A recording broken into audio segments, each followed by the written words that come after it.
Testing, testing.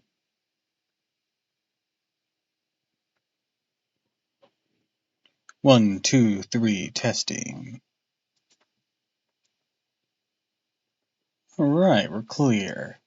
Hello, hello, hello. And welcome to another reading stream of the adventures of Sherlock Holmes.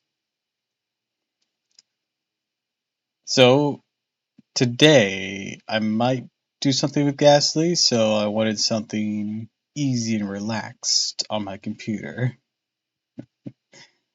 As such, we're doing a reading stream, because those can stay stable longer.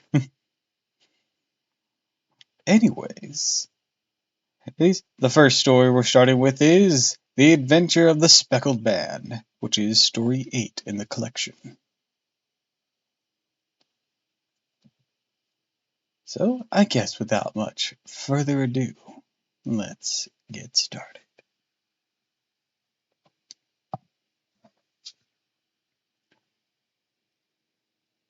On the glancing of my notes of the 70-odd cases in which I was during the last 8 years studied, in the methods of my friend Sherlock Holmes, I find many tragic, some comic, a large number merely strange, but none commonplace.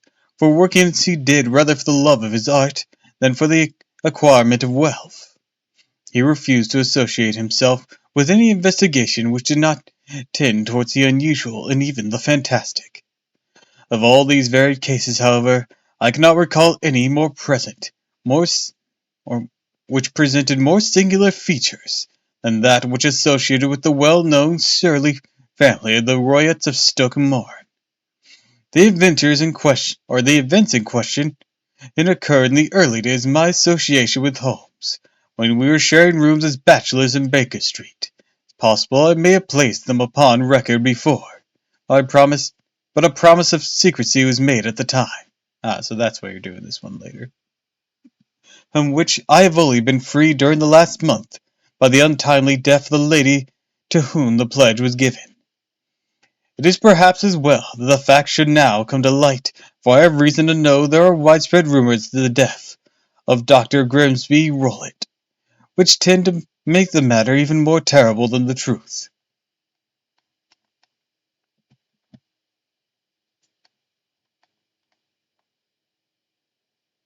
Trying to get my scrolling working. Okay, there it is. It was early in April in the year 83 that I woke one morning to find Sherlock Holmes standing fully dressed by the side of my bed. He was a late riser, as a rule, and as the clock on the mantelpiece showed me that it was only 7:15, I blinked up at him in some surprise, and perhaps just a little resentment, for I, myself, regular in my habits. "Very sorry to knock you up, Watson."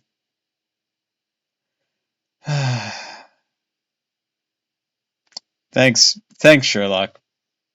A completely sus comment right out of the gate as the first official line. Fantastic. Said he, "What is common? Not this morning. Mrs. Hudson has been knocked up. She retorted upon me, and I on you." Please stop saying it like that.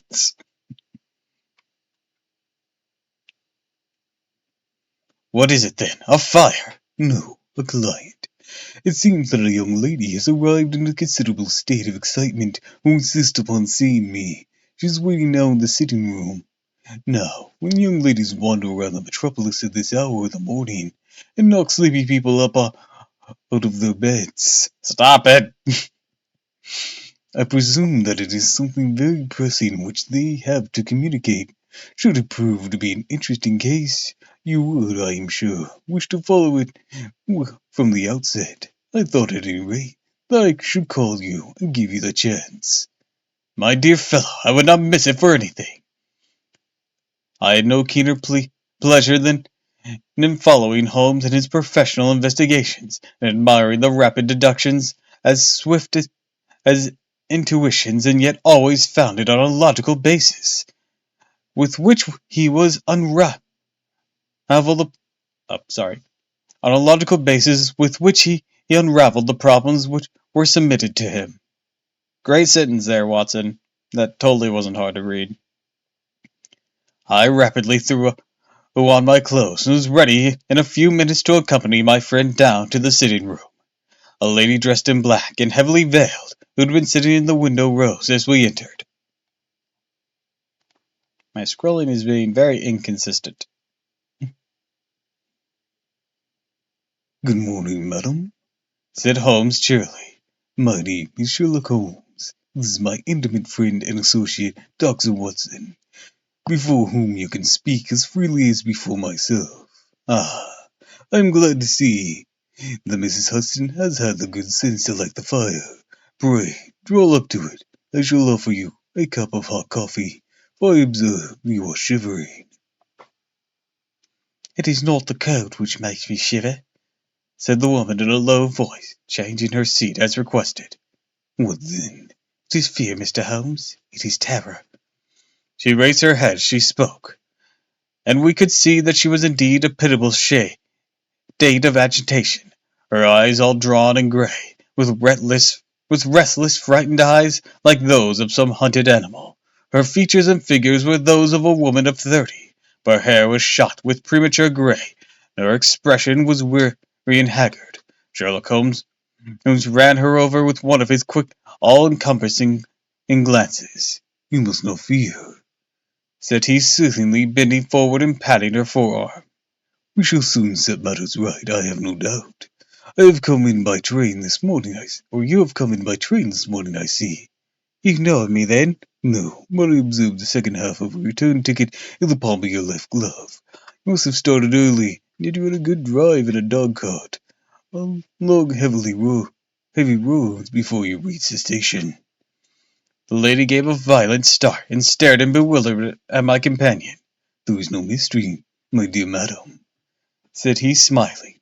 "The left arm of your jacket is splattered with mud, no less than in 7 places. The marks are perfectly fresh. There is no vehicle save a dog-cart who throws up mud in that way, then only when you sit on the left-hand side of the driver." "Whatever your reason may be, you are perfectly correct," said she. "I started from home before 6, reaching Leatherhead at 20 past, and came in by first train to Waterloo Station. Or Waterloo, sir. I can stand this strain no longer. I shall go mad if it continues. Or strain. God damn it. I am messing this up. Oh, hi, MC. Welcome to the stream, and a hydrate right at the gate. Thank you, thank you. I'm having issues with my scrolling today. Maybe I can do something here. That might help.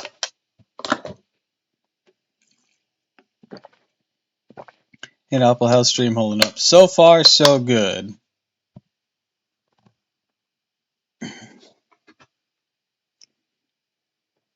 But we'll see how long that lasts.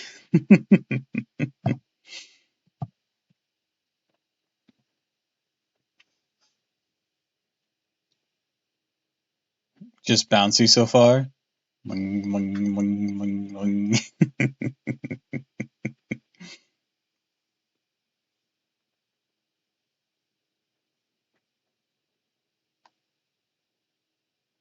on. That little thing might have messed up my place. Yes, it did. Okay.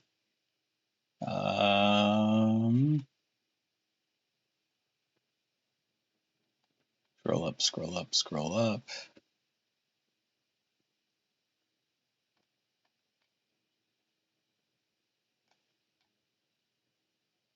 Hope your day has been treating you well, brother. Yeah, it's been pretty good.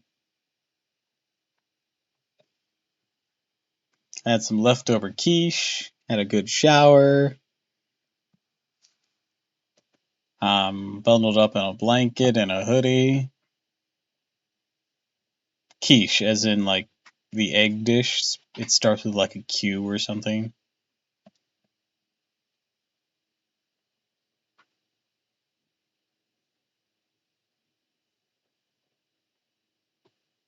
Uh, Let me look up the definition because I'll explain it terribly.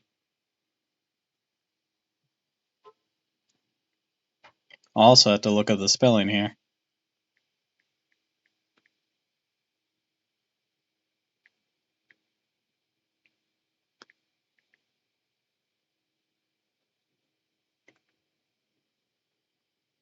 Okay, it's spelled Q-U-I-C-H-E.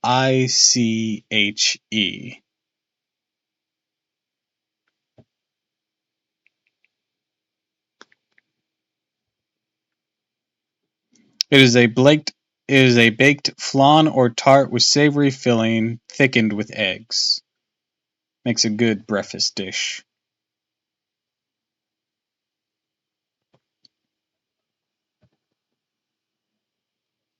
Yes.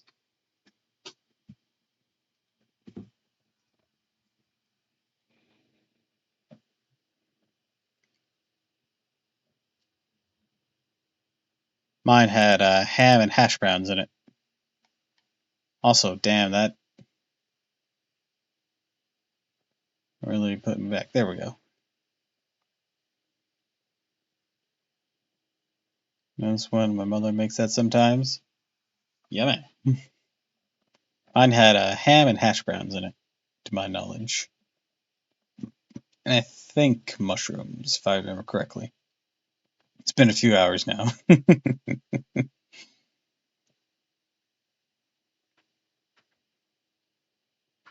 Anyways, back to where I was. Is now that I've finally refound my place. Sir, I can stand this strain no longer. I shall go mad if it continues. I have no one to turn to, none, save only one who cares for me, and he, poor fellow, can be of little aid. I have heard of you, Mr. Holmes. I have heard of you from Mrs. Ferntoss, whom you helped in the hour of her sore need. It was from her that I had your address. Oh, sir, do you not think that you could help me too? At least throw a little light into the dense darkness which surrounds me. At present it is out of my power to reward you for your services, but in a month or 6 weeks I shall be married with the control of my own income, and then at least you shall not find me ungraceful. Holmes turned to his desk, unlocking it and drew out a small case-book, which he consulted. "Fairtosh," said he. "Ah, yes, I recall the case. It was concerned with an opal tiara. I think it was before your time, Watson. I can only say, madam, that I shall be happy to devote the same care to your case as I did to that of your friend. As to reward, my profession is its own reward. Be you at liberty to defray whatever expenses I may be put to at the time which suits you best. Now I beg that you will lay before us everything that may help us in forming an opinion upon the matter." "Alas!" replied our visitor, "the very horror of my situation lies in the fact that my fears are so vague, my suspicions depend so entirely upon small points, which might seem trivial to another, that even he to whom, of all others, I have a right to look for help and advice, looks upon all that I tell him about as the fancies of a nervous woman." Great sentence you got there, lady. That made some total sense. Hold on, let me try rereading that.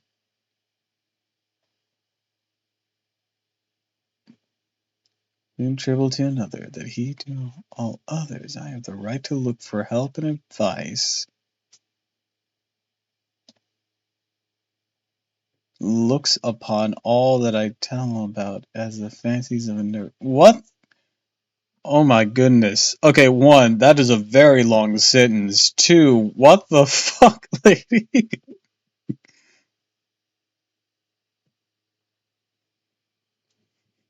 She certainly doesn't use 10 words when she can use 40.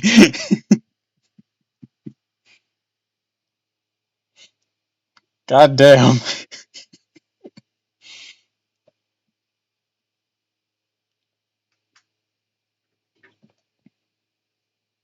"He does not say so, but I can read it from his soothing answers and averted eyes.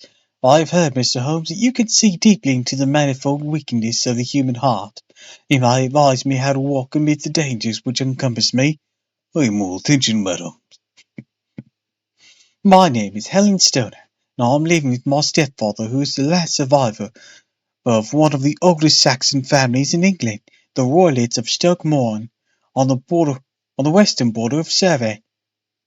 Holmes nodded his head. "The name is familiar to me," said he. "The family was at one time among the richest in England. The estates extend over the borders into Berkshire in the north, and Hampshire in the west. In the last century, however, four successive eras were of a dissolute and wasteful disposition, and family ruin was eventually completed by a gambler in the days of regency. Nothing was left save a few acres of ground and 200-year-old house, which is itself crushed under a heavy mortgage.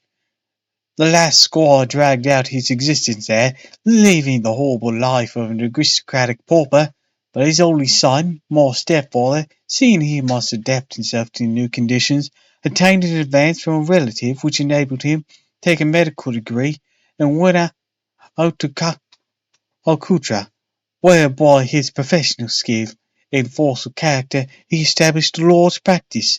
In a fit of anger, however, caused by some robberies which had been perpetrated in the house, he beat his native butler to death and narrowly escaped a capital sentence, as it was to suffer a long term of imprisonment, and afterwards returned to England a morose and disappointed man.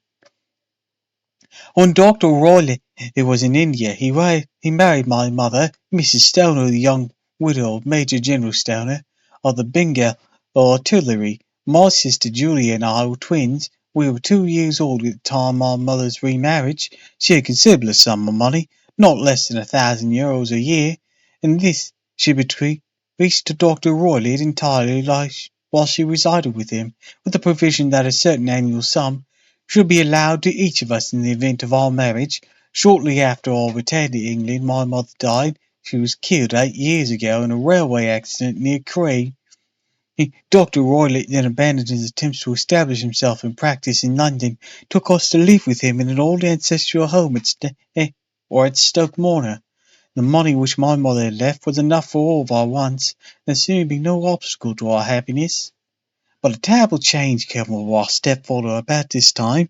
Instead of making friends and exchanging visits with our neighbour, who had at first been overjoyed to see a Roylott of Stoke Moran back in the old family seat, he shut himself up in the house and seldom came out save to indulge in ferocious quarrels with whoever might cross his path. Violence of temper approaching into mania had been hereditary in the men of the family, and in my stepfather's case it had, I believe, been intensified by his long residence in the tropics. A series of disgraceful brawls took place, two of which ended in the police court, till at last he became the terror of the village. Folks would fly at his approach, for he is a man of immense strength and absolutely uncontrollable in his anger. Last week he hurled the local blacksmith over a parapet and in a stream, parapet into a stream, and it was only by paying over all the money which I could gather together that I was able to avoid another public exposure. He had no friends at all save the wandering gypsies.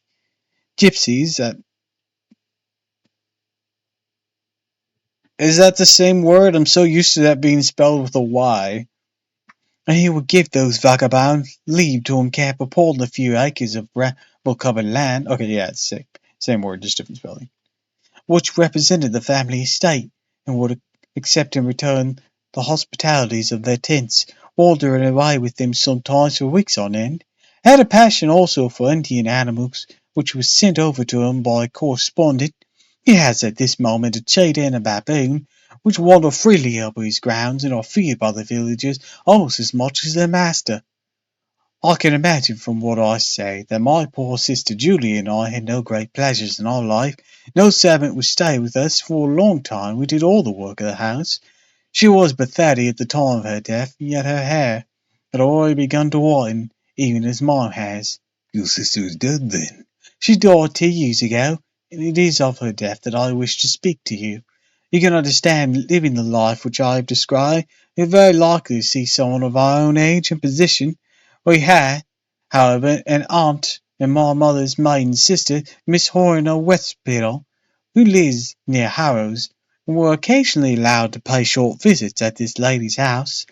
Julia went there Christmas 2 years ago, and met there a half-breed major of Marines, to whom she became engaged. My stepfather learned the engagement when my sister returned, and offered no objection to the marriage, but within a fortnight of the day which had been fixed for the wedding, the terrible event occurred which had deprived me of my only companion. Sherlock Holmes had been leaning back in his chair when his eyes closed, his head sunk into a cushion, but he half opened his lids now, and glanced across at his visitor. "Pray be precise as to the details," said he. "It is easy for me to be so, for every event of that dreadful time is seared into my memory. The manor house is, as I already said, very old. Only one wing is now inhabited. The bedrooms in this wing are on the ground floor, the sitting room being in the central block of the buildings. Of those bedrooms, the first is Dr. Rollitt's, the second my sister's, and the third my own. There is no communication between them. They all open out into the same corridor. Do I make myself plain?" "Perfectly so." "The windows of the three rooms open out onto the lawn. That fateful night Dr. Rollitt had gone to his room early, though we knew that he had not retired for rest, for my sister was troubled by the smell of strong Indian cigars, which was his custom to smoke. He left her room, or she left her room, therefore, and came into mine, where she sat for some time, chatting about her approaching wedding. At 11 o'clock she rose to leave me, but paused at the door and looked back. 'Tell me, Helen,' she said, 'have you ever heard anyone whistle in the dead of night?' 'Never,' said I. 'I suppose you should never, or possibly, whistle yourself in your sleep?' 'Certainly not. But why?' 'Because during the last few nights I had always about 3 in the morning heard a low, clear whistle. I'm a light sleeper, and it has awakened me. I cannot tell where it came from. Perhaps from the next room, perhaps from the lawn. I thought I would just ask you whether you had heard it.' 'No, I had not.' 'It must be those wretched gipsies in the plantation.' 'Very likely, and yet if they were on the lawn, I wonder that you did not hear it also.' 'Ah, but I sleep more heavier than you.' 'Well, it is no great consequence at any rate.' She smiled back at me, closed my door, and a few minutes later I heard her key turn in the lock. "Indeed," said Holmes. "Was it your custom always to lock yourself in at night?" "Always." "Why?" "I think I mentioned to you that the doctor kept a cheat and a baboon, who had no feeling of security unless our doors were locked." "Quite so. Pray proceed with your statement." "I could not sleep that night, and a vague feeling of impending misfortune approached me. My sister and I were you will recollect, were twins, and you know how subtle are the links which bind two souls which are so closely aligned. It's a wild night. The winds were howling outside. The rain was beating and splashing against the windows.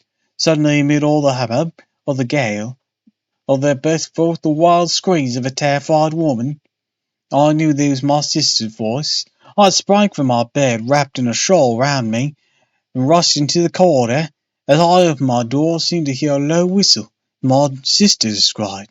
A few moments later, a clanging sound, as if a mass of metal had fallen. I ran down the passage. My sister's door was unlocked, and revolved slowly upon its hinges. I stared at it horror-struck, not knowing what was about to issue from it. By the light of the corridor lamp, I saw my sister appear at the opening, her face blanched with terror, her hands groping for help. Her whole figure swayed to and fro like that of a drunkard. I ran to her and threw my arms around her. For that moment her knees seemed to give way as she fell to the ground. She writhed as one who was in terrible pain. Her limbs were dreadfully convulsed. At first I thought she had not recognized me. I bent over. She suddenly shrieked out in a voice which I shall not forget. Oh, God, heaven! It was the band, the speckled band. There was something else which she would fain have said, and she stabbed with her finger into the air in the direction of the doctor's room, but a fresh convulsion seized her and choked her words. I rushed out, called loudly for my stepfather. I met him hastening from his room in his dressing gown. When she reached my sister's side, she was unconscious, and though he poured brandy down her throat, sent for medical aid from the village, all efforts were in vain. She slowly sank and died without having recovered her consciousness. Such was the dreadful end of my beloved sister." "One moment," said Holmes. "Are you sure about this whistle and metallic sound? Could you swear to it?" "That was what the recorder asked me at the inquiry. It is my strong impression that I heard it, yet among the crash of gale and the creaking of an old house, I may possibly have been deceived." "Was your sister dressed?" "No, no, she was in her nightgown. In her right hand found the charred stump of a match, in her left a matchbox." "So when she had struck a light and looked about her when the alarm took place, that is important. What conclusions did the coroner come to?" "He investigated the case with great care, for Dr. Roylake conduct had long been notorious in the county, but he was unable to find any satisfactory cause of death. My evidence showed the door had been fastened upon the inside, and the windows were blocked by old-fashioned shutters with broad iron bars. It was secured every night. The walls were carefully sounded, and were shown to be quite solid all round. The floor was also thoroughly examined, with the same result. The chimney's wire was barred up by 4 large staples. It is certain, therefore, my sister was quite alone when she met her end. Besides, there is no marks of violence upon her." "How about poison?" The doctors examined her for it, but without success." "What do you think that this unfortunate lady died of, then?" "It is my belief she died of pure fear, nervous shock, though what it was that frightened her I cannot imagine." "Were there gypsies in the plantation at the time?" "Yes, there's nearly always some there." "Ah, what did you gather from the allusion to a band, a speckled band?" "Sometimes I've thought that it was merely an old wild talk of delirium.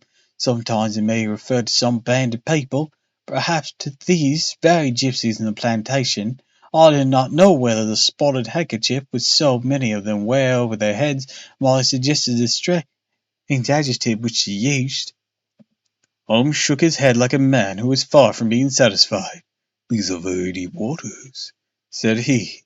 "Pray go on with your narrative." 2 years have passed since then. My life has been, until lately, lonelier than ever.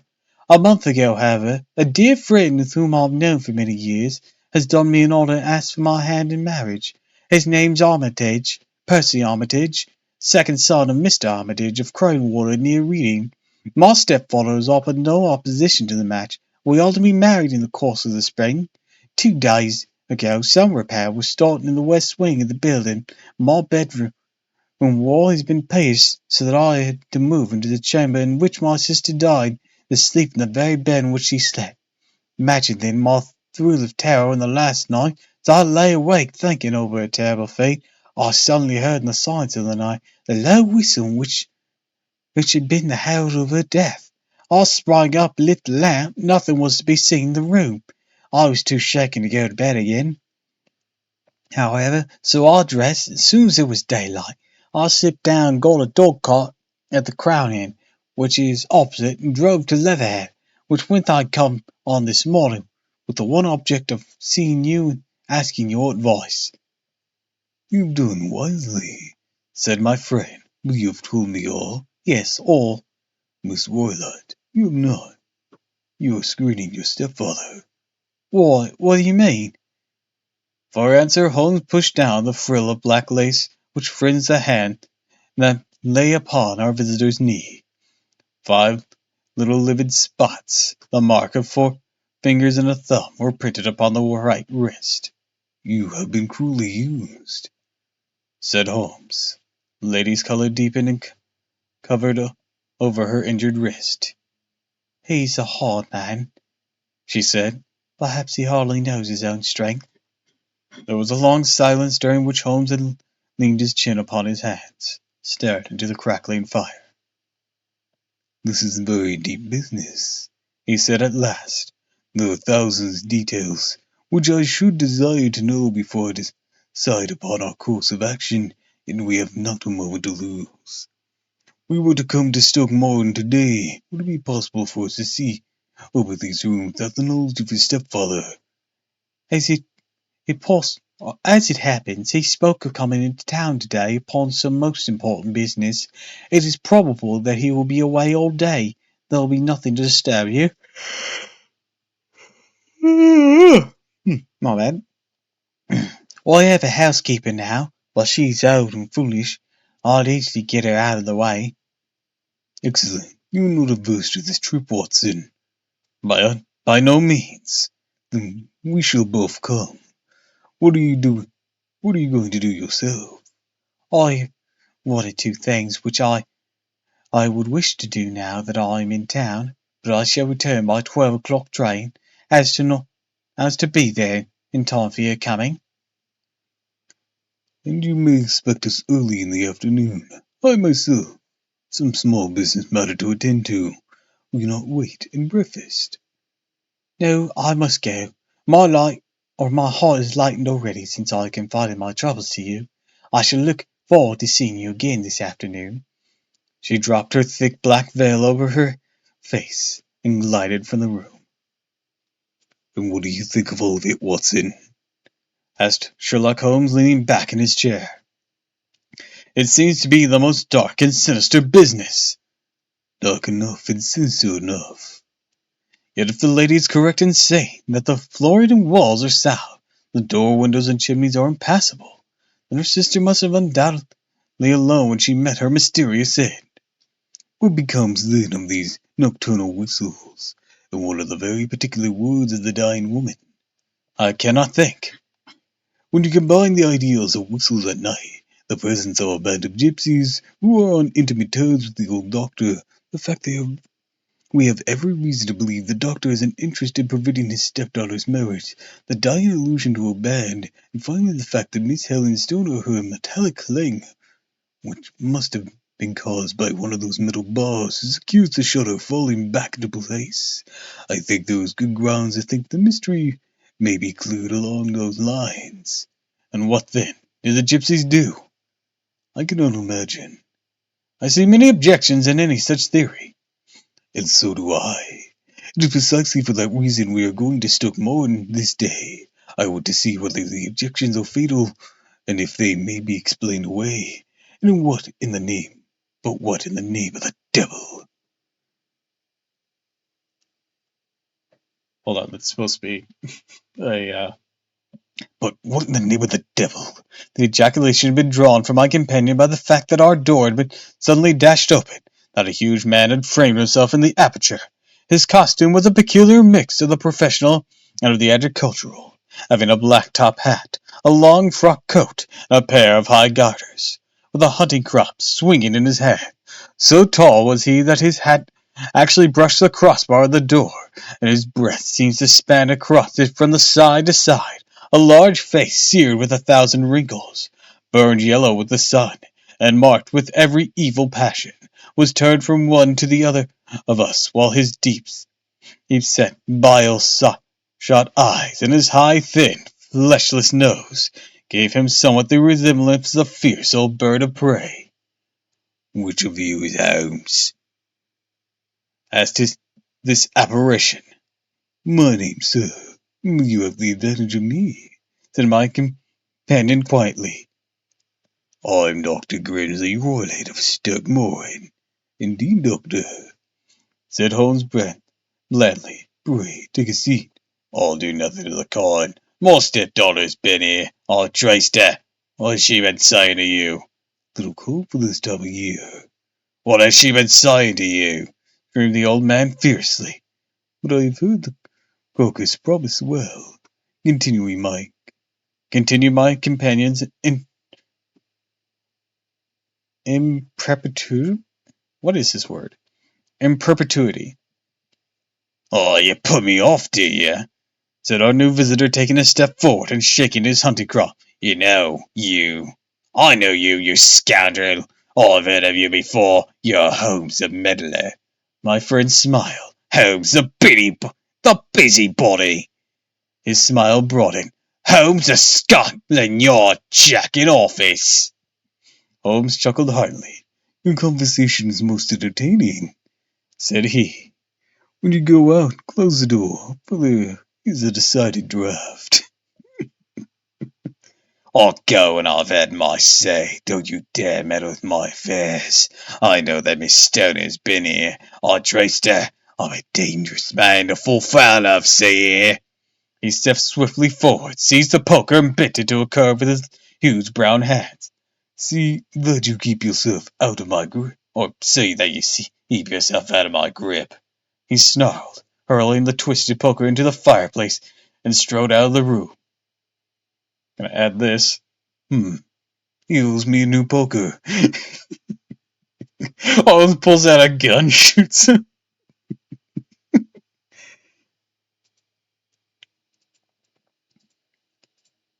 He seems to be a very amenable person, said Holmes, laughing.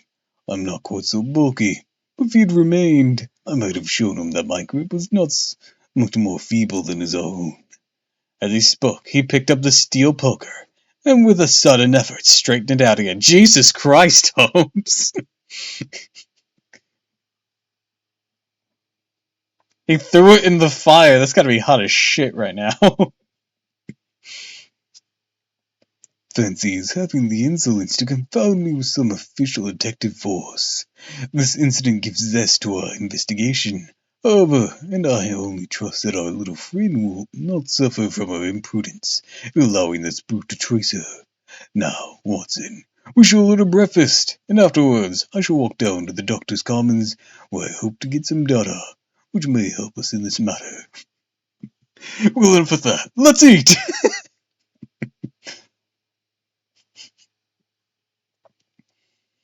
It was nearly 1 o'clock when Sherlock Holmes returned from his excursion. He held in his hand a sheet of blue paper, scrawled over with notes and figures.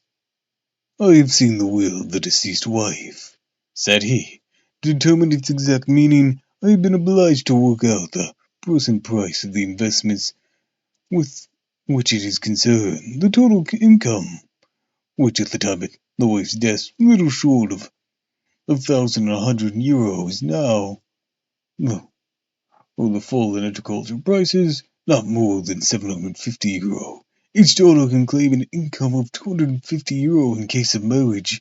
It is evident, therefore, that if both girls had married, this beauty would have had a mere pittance, which even one of them would cripple him to a very serious extent.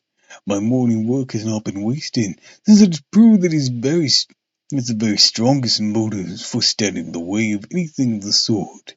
And now, Watson, this is too serious for dawdling, especially as the old man is aware that we are interesting ourselves in his affairs.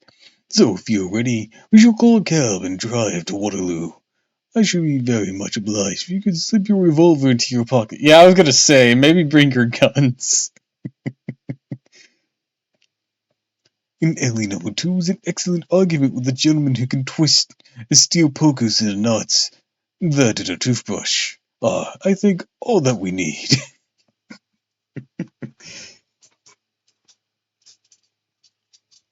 At Waterloo, we were fortunate enough to catch a train for Leatherhead, where we hired a trap at the station inn, and drove for 4 or 5 miles through the lovely Surrey lanes.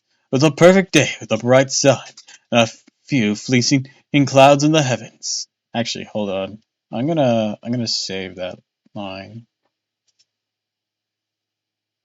with the revolver, because that's great. I love that.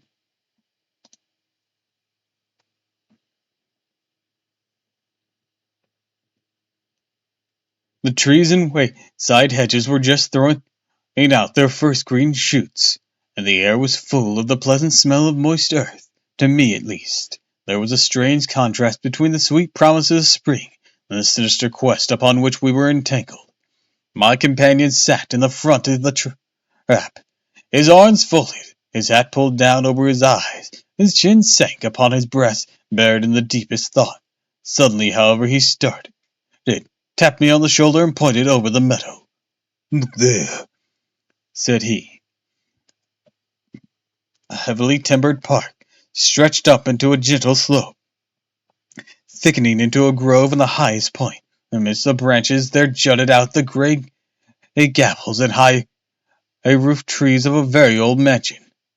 "Stuck modern?" said he. Yes, sir.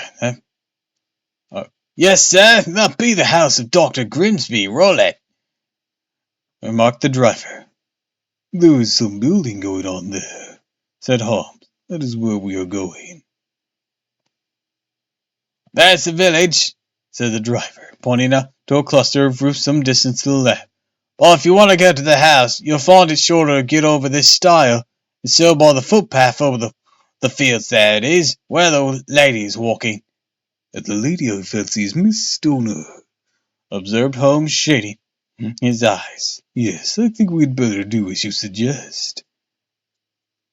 We got off, paid our fare, and the trap rattled back on its way to Leatherhead. "I thought it as well," said Holmes as we climbed over the stile.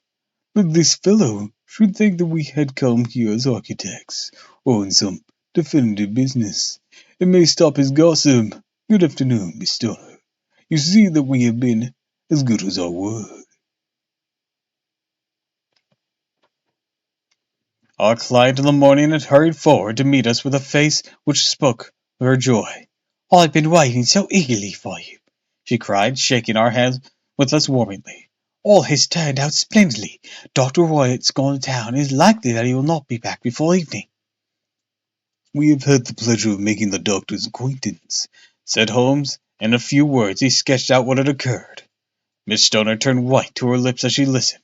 "Good heavens!" she cried. "He's followed me, then?" "So it appears." "He is so cunning I can never know when I am safe from him. What will he say when he returns?" "He must guard himself, for he may find there is someone more cunning than himself upon his track.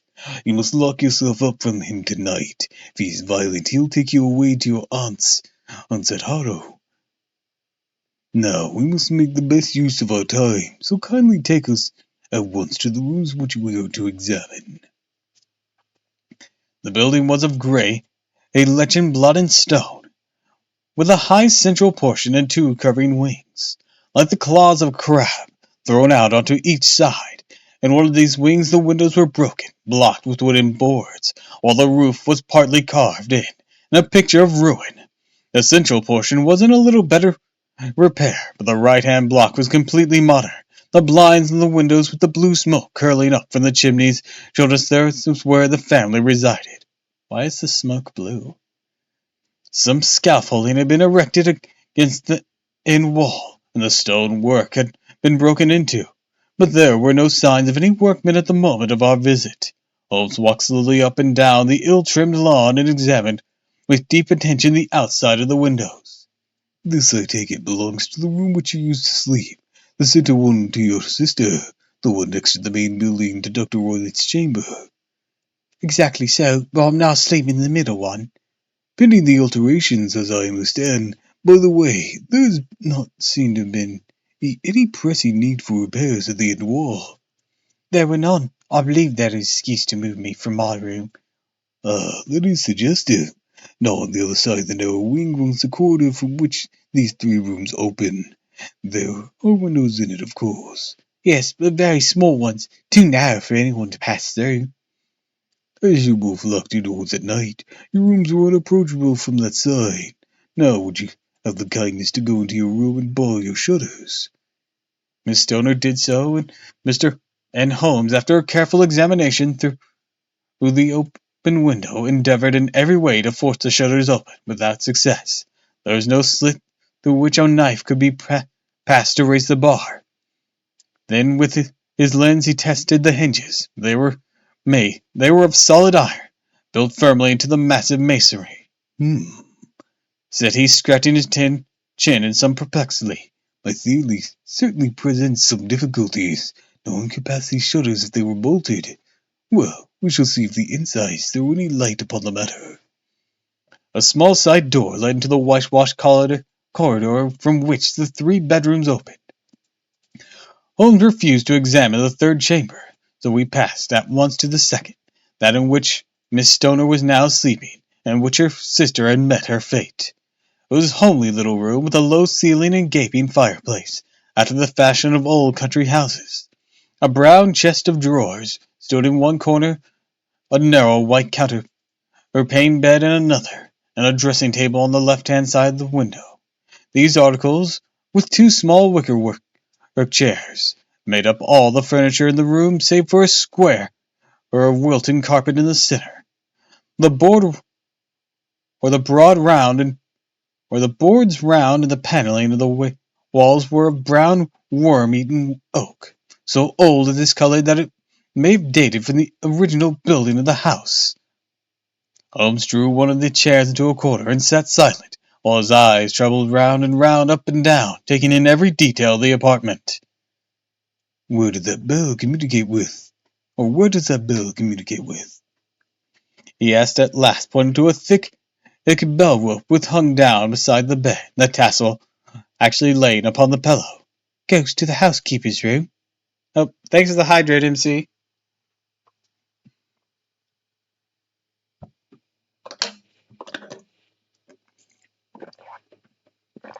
On a stretch, thanks, Pickle. Let me get that stretch in.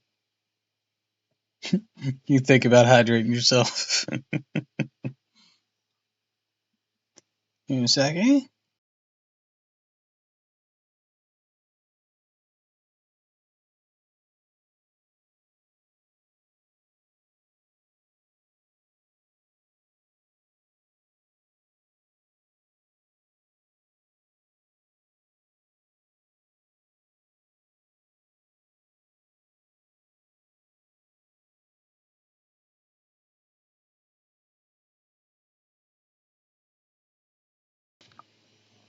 Alright, I'm back.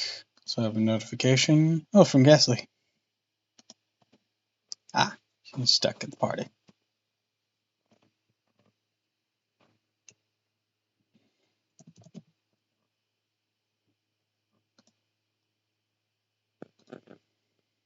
PC is holding up, it seems.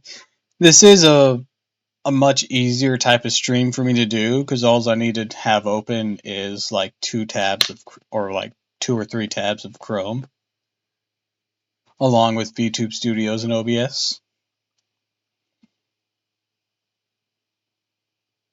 And whenever I'm not doing Sherlock Holmes, whenever I'm doing an actual book I have, I can close up one of these, and that, slightly easier on it. So yeah, it is holding up much better. All depends on the intensity of the activity. Surprised that my PC is holding up during stream. I mean, I don't know your specs, so I couldn't fathom, I guess.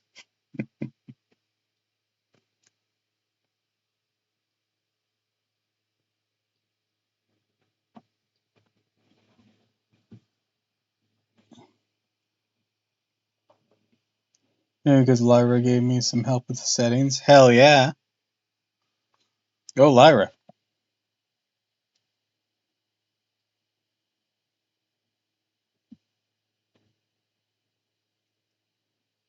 Looks newer than the other things. Yes, he was only put there a couple of years ago. Your sister has food, I suppose. No, I never heard of her using it. We used always to get what we wanted for ourselves. Indeed, seems unnecessary to put so nice a bell pull there. You'll excuse me for a few minutes while I satisfy myself to this floor. He threw himself down upon his face with his lens in hand and crawled swiftly backwards, forwards, examining minutely the cracks between the boards. Then he did the same with the woodwork with which the chamber was panelled. Finally he walked over to the bed and spent some time in staring at it and running his eyes up and down the wall. Finally he took the bell rope in hand and gave it a brisk tug. "Why is it a dummy?" said he. "Won't it ring?" "No, it's not even attached to a wire. That's very interesting. You can see now that it's fastened to a hook just above where the little opening for the ventilator is." "How very absurd! I've never noticed that before." "Very strange," muttered Holmes, pulling at the rope. "There are one or two very singular points about this room. For example, what a fool a builder would must be to open and ventilate into another room, with when, with the same trouble, you might have communicated with the outside air. That is also quite modern, Said the lady. Done about the same time as the bell rope? remarked Holmes. Yes, there was several little changes carried out about that time. There seems to have been a most interesting character, namely bell ropes and the ventilator which do not ventilate. With your permission, Miss Stoner, we shall now carry our researches into the inner apartment. Dr. Grimsley's royalist chamber was larger than that of his stepdaughter's, but it was plainly furnished. A camp bed, a small wooden shelf, full of books, mostly of technical character, an armchair beside the bed, a plain wooden chair against the wall, a round table, and a large iron safe, were the principal things which met the eye. Holmes walked slowly round and examined each and all of them with the keenest interest. What's in here? He asked, tapping the safe. My stepfather's business papers. Oh, you've seen inside then. Only once some years ago. I remember it was full of papers. There isn't a cat in it, for example. No, what a strange idea. Well, look at this. He took a small saucer of milk which stood at the top of it. No, we don't have a cat. There is a cheetah and a baboon. Oh, yes, of course. Well, a cheetah's just a big cat. A saucer of milk does not go very far in satisfying its wants, I dare say. There is one point which I would wish to determine. He squatted down in front of the wooden chair and examined the seat in which showed great attention. Thank you. That is quite settled, said he, rising and putting his lens in his pocket. Oh, here's something interesting. The object that caught his eye was a small dog lash, hung on to one corner of the bed. The lash, however, was curled upon itself, and tied as to make a loop of the whipcord. What do you make of it? What do you make of that, Watson? It's a common enough lash, but I don't know why it should be tied. It's not quite so common, is it? Ah, me, so wicked world. When a clever man turns his brain to crime, it is the worst of all. I think that I have seen enough, Miss Stoner. With your permission, we shall walk out upon the lawn. I had never seen my friend's face so grim, or his brow so dark, as it was when he turned from the scene of the investigation. He had walked several times up and down the lawn. Neither Miss Stoner nor myself liking to break it upon his thoughts before he roused himself from his revive. Or his revere? I don't know what that is. Too many letters for revive. Not enough V's either. Or no, the V's in the wrong place. It is very essential, Miss Stoner, said he, that you should absolutely follow my advice in every respect. I shall most certainly do so. The matter is too serious for any hesitation. Your life may depend upon your compliance. I assure you that I'm in your hands. In the first place, both my friend and I must spend the night in your room. Both Miss Stoner and I gazed at him in astonishment. Yes, it must be so. Let me explain. That is the village inn over there. Yes, that is the crowd. Very good. Your window would be visible from there. Certainly. You must confine yourself to your room, or pretence of a headache, when your stepfather comes back. Then when you hear him retire for the night, you must open the shutters of your windows, undo the haps, put your lamp there as a signal to us, then withdraw quietly, when everything which you are likely to want into the room, which you used to occupy. I have no doubt that in spite of the repairs, you can manage it for one night. Oh, yes, easily. The rest you will leave in our hands. But what will you do? We shall spend the night in your room, and shall investigate the cause of the noise which has disturbed you. I believe, Mr. Holmes, you've already made up your mind, said Miss Stoner, laying her hand upon my companion's sleeve. Perhaps I have. Then, for pity's sake, tell me what caused my sister's death. I should prefer to have clearer proof before I speak. You can at least tell me whether my own thought is correct, if she died of sudden fright. No, I do not think so. I think there was probably some more tangible cause. And now, Miss Stoner, we must leave you, for it is Dr. Roylett's return, and so our journey would be in vain. Goodbye, and be brave. For if you will do what I have told you, you may rest assured we shall soon drive away the dangers that threaten you. Sherlock Holmes and I had no difficulty in engaging a bedroom and sitting room at the Crown Inn. They were on the upper floor. From our window, we could command a view of the avenue gate and of the inhabitable wing of Stoke Manor, or Stoke Manor Manor's house. Man, that is a bit of a tongue twister there. At dusk, we saw Dr. Grimsby roll it right past, his huge form looming up beside the little figure of the lad who drove him. The boy had some slight difficulty in undoing the heavy iron gates. We heard the hoarse roar of the doctor's voice, and saw the fury with which he shook his clenched fist at him. The trap drove on, and a few minutes later we saw a sudden light spring up among the trees as a lamp was lit, and in one of the sitting rooms. Do you know, Watson, At Holmes we sat together in the gathering darkness. I have really some scruples as to taking you tonight. There's a distinct element of danger. Can I be of assistance? Your presence might be invaluable. I shall certainly come. It's very kind of you. You speak of danger. You have evidently seen more in those rooms than was visible to me. No, but I fancy that I may have deducted a little more. I imagine that you saw all that I did. I saw nothing remarkable save the bell rope, and what purpose that could answer, I confess, is more than I can imagine. You saw the ventilator too? Yes, but I do not think that it is such a very unusual thing to have a small opening between two rooms. It was so small a rat could hardly pass through. I knew that we'd find a ventilator before we ever came to Stoke Manor. My dear Holmes. Oh, yes, I did. You remember in her statements that she said her sister could smell Dr. Roylett's cigar. Now, of course, that suggested at once that there must be communication between the two rooms. Could only be a small one, or would have been remarked upon at the coroner's inquiry. I deduced a ventilator. Oh, because the bell wasn't actually connected to the housemaid's line. And the stepfather would hear the bell for any purpose that it was rang, and due to the ventilator. But what harm can there be in that? Well, there's a curious coincidence that dates.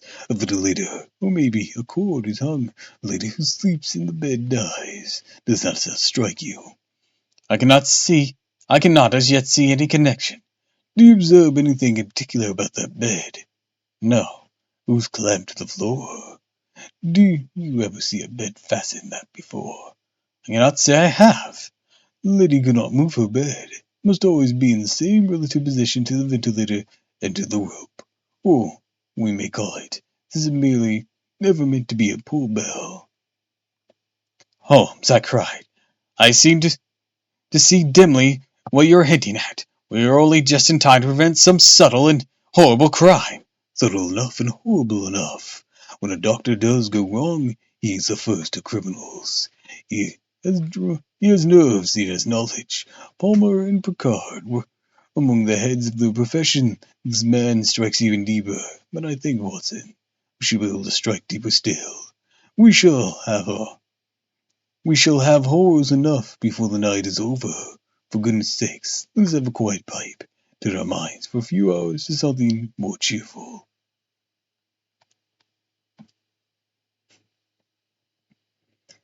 About 9 o'clock, the light among the trees was extinguished, and all was dark in the direction of Manor House. 2 hours passed slowly away, then suddenly, just as the stroke of 11, a single bright light shone out right in front of us. That is our signal, said Holmes, springing to his feet. It comes from the middle window. As we passed out, he exchanged a few words with the landlord, explaining that we were going on a late-night visit to an acquaintance, that it was possible we might spend the night there. A moment later we were out on the dark road, a chill wind blowing in our faces, and one yellow light twinkling in front of us through the gloom, to guide us on our sombre errand. There was little difficulty in entering the grounds, for unrepaired breaches gaped in the old park wall.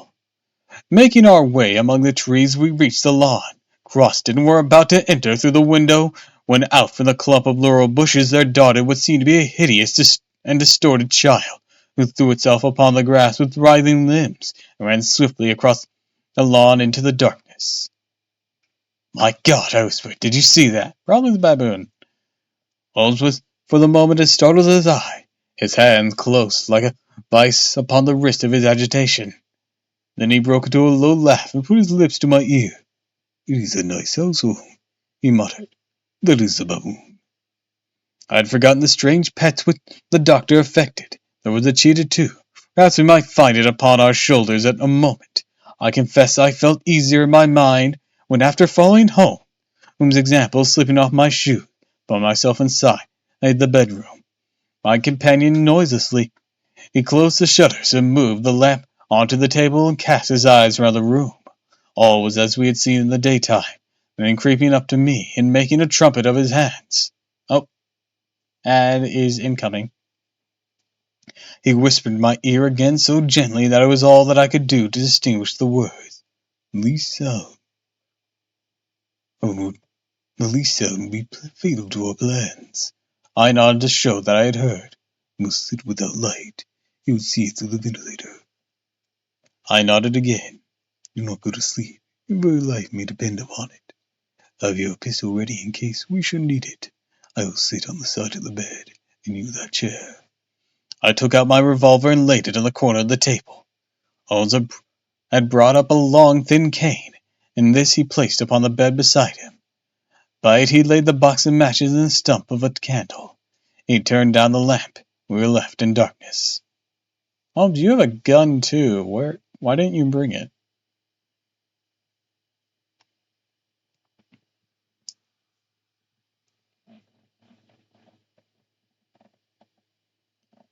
Ah, shall I ever forget that dreadful vigil?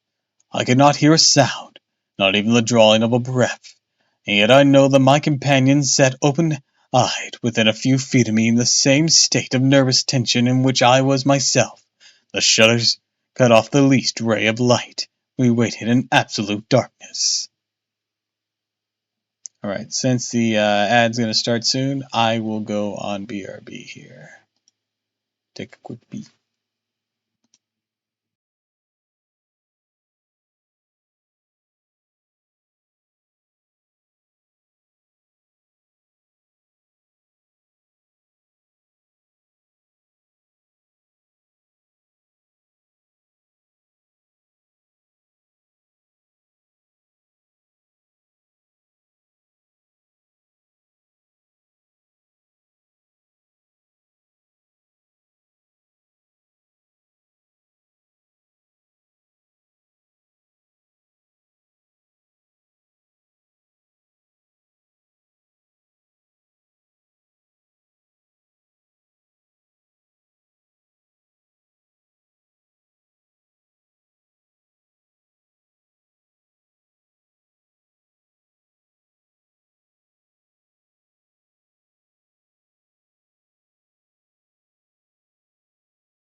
Alright, and we're back.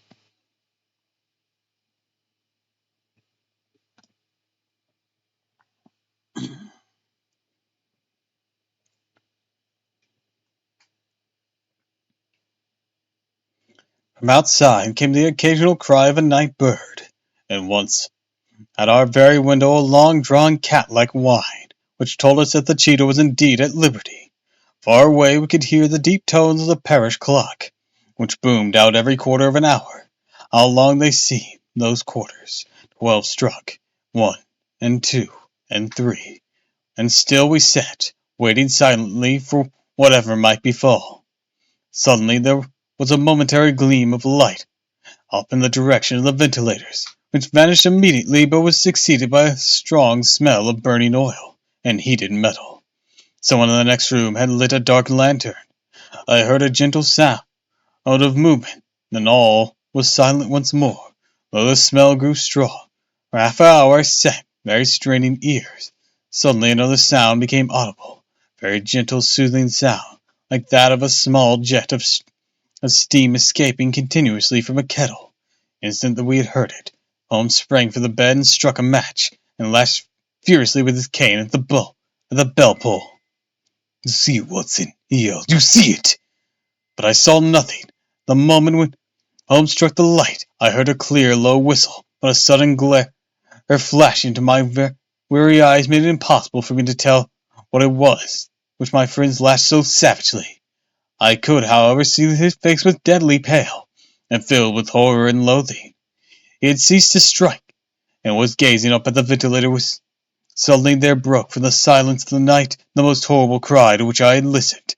It swelled up louder and louder, a hoarse yell of pain and fear, the anger all mingled in one dreadful shriek. They say that always down the village, and even the distant parsonage, the cry raised the sleepers from their beds. It struck cold to our hearts. I stood gazing at Holmes and he at me. The last echoes of it had died away into silence from which it rose. "What can it mean?" I gasped. "Means that it is all over," Holmes answered. "Perhaps, after all, it is for the best. Take your pistol, and we will enter Dr. Roylett's room." With grave face he lit the lamp, and led the way down the corridor. Twice he struck at the chamber door without any reply from within. Turned the handle and entered. I at his heels with the cocked pistol in hand. It was a singular sight which met our eyes. Anytime the word village pops up, I expect a mass hysteria plot 5. I'm so disappointed, Doyle. We're getting to the conclusion of this one, so probably not this one. Also, hi, Mr. Mustache. Welcome to the stream. Judging by the way this story is going, I think we might be reaching the conclusion of this particular mystery.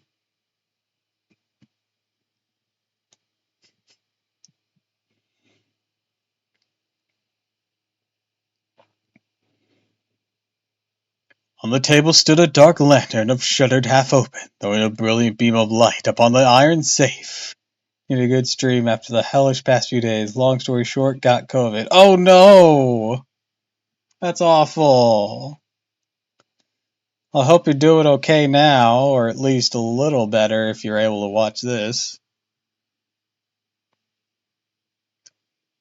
And if you're still suffering, I hope you a swift recovery.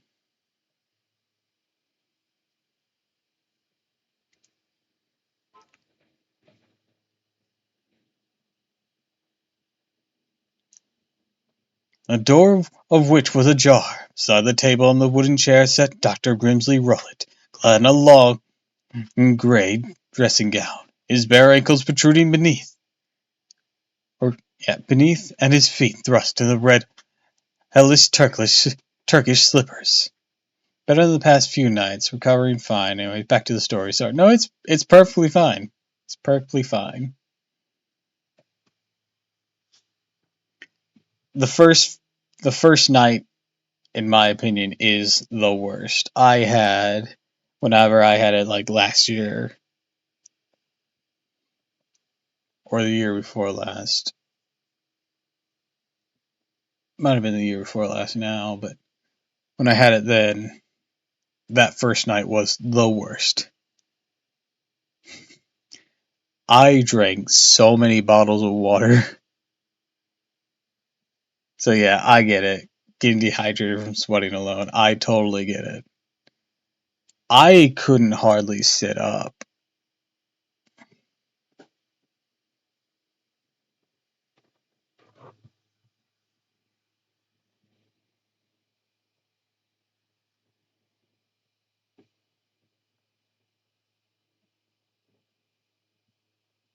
My body was stiff. It was. I know what you're going through. And I was vaxxed up, so I even got the lighter end of things.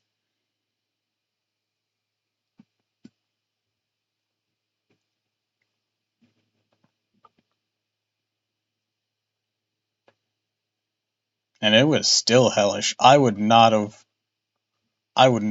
wanted to experience that being unvaxxed. That would have been, well, it actually quite literally could have killed me. Be a hellish way to die, too.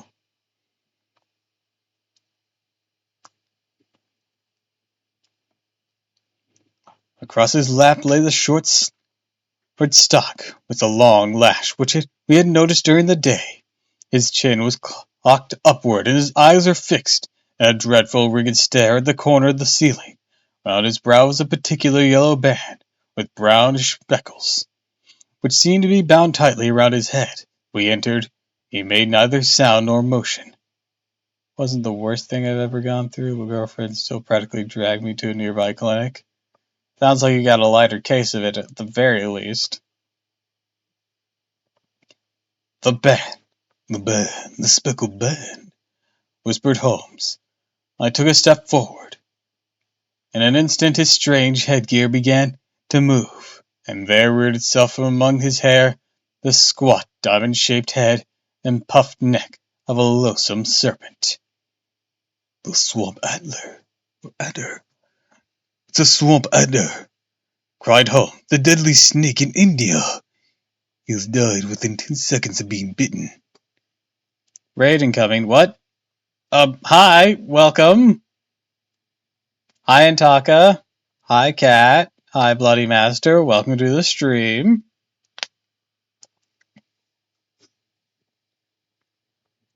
Welcome, welcome, welcome.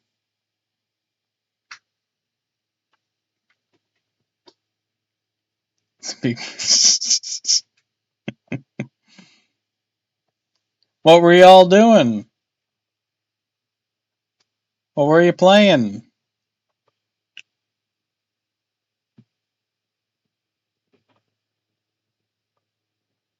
Minecraft? Fun, fun. At some point, I say, at some point, I need to get the PC version of Minecraft.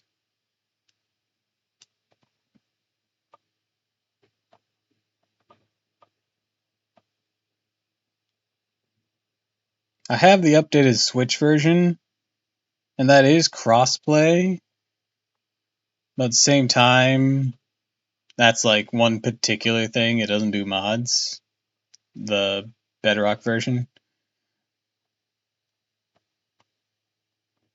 What the book? We're reading The Adventures of Sherlock Holmes, this being Story 8, The Case of the Speckled Band. We're actually reaching its conclusion.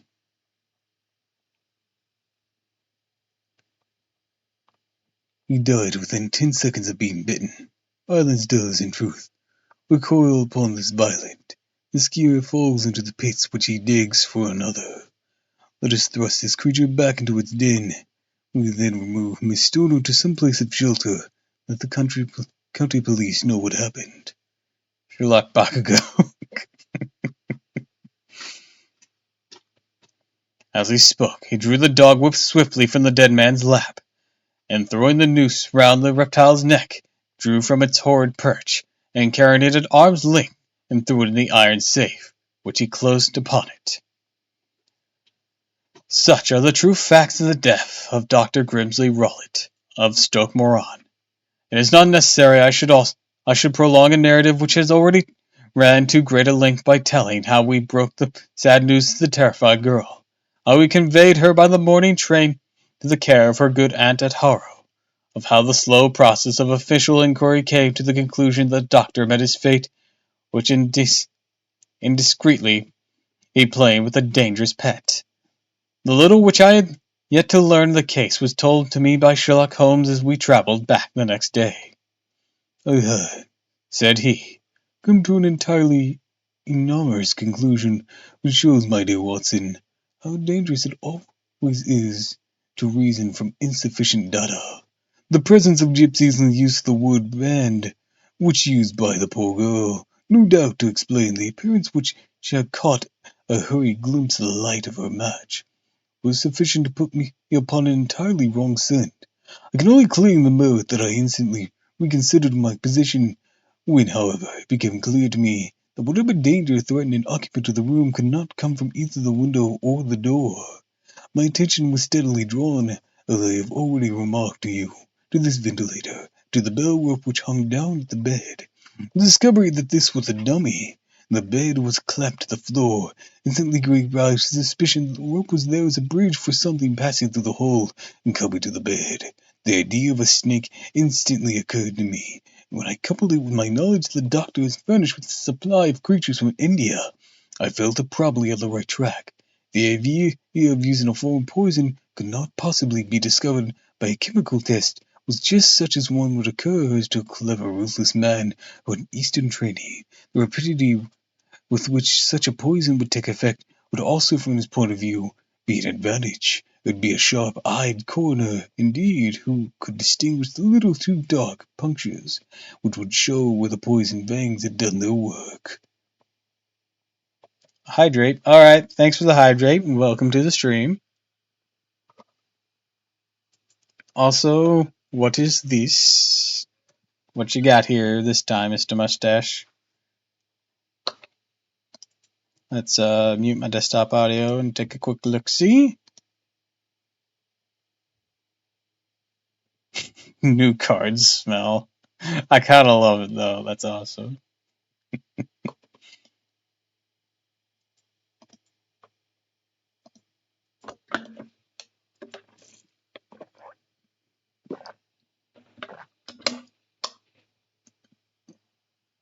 You know what's a shame? You know how they made that Millennium Puzzle shampoo shower kit thing? One, it's a shame I don't think they make that anymore. Two, they should have done it for the other Millennium items for other like hygiene necessities. Like you could have like a Millennium Rod scrub brush or deodorant stick.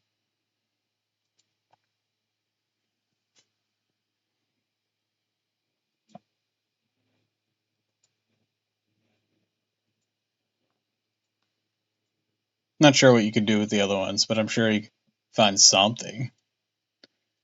I don't remember. Did all the other Millennium artifacts pop up later? Like, what's the scale ever used? Nah, they only did the puzzle, because the puzzle's the most iconic.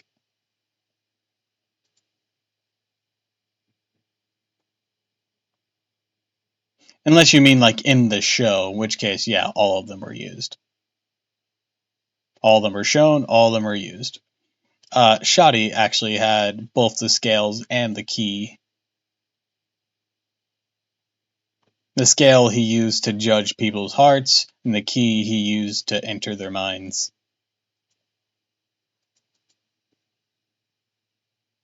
Yeah. I mean, he was the keeper of them, so yeah, and he was kind of dead.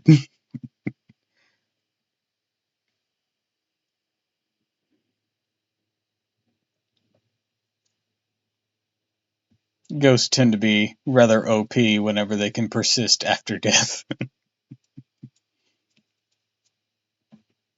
Cough the Pharaoh, cough Yami Bakura.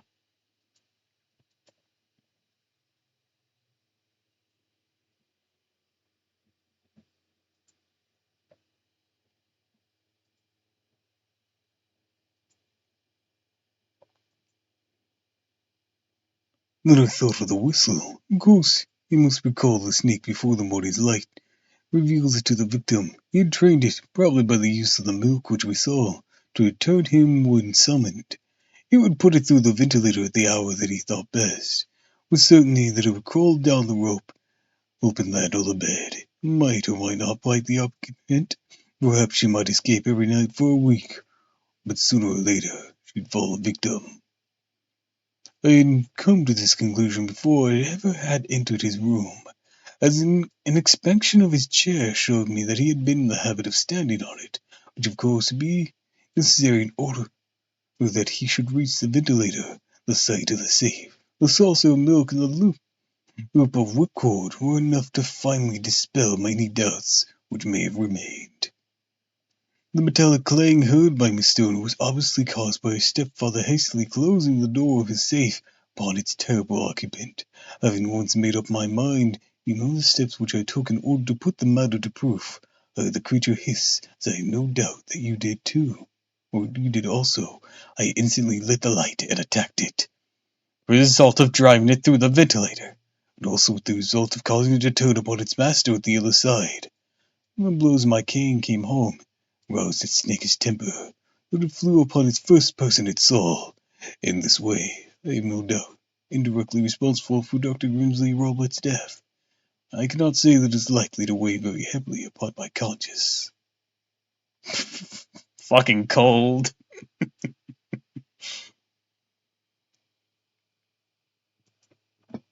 I made him just kill the man. Oh well.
Oh, right. Sorry, I was posting something. I had to post a little thing.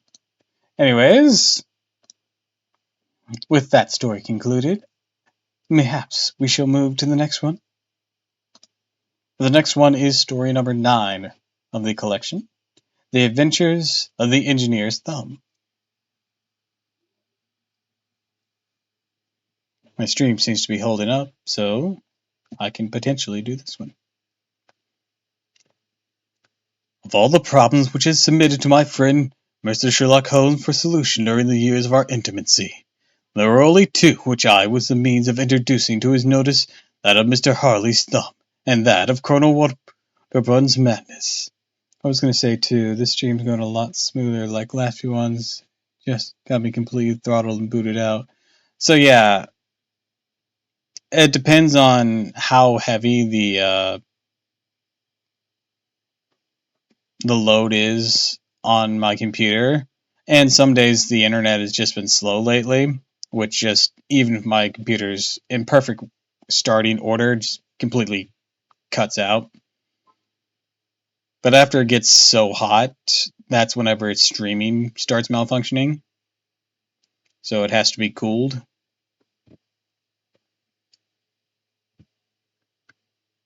So yeah, I got 2 things fighting against me now. I gotta get me a new computer, or or fix up this one. Well, I should fix up this one anyways, because it behaves perfectly fine anytime else.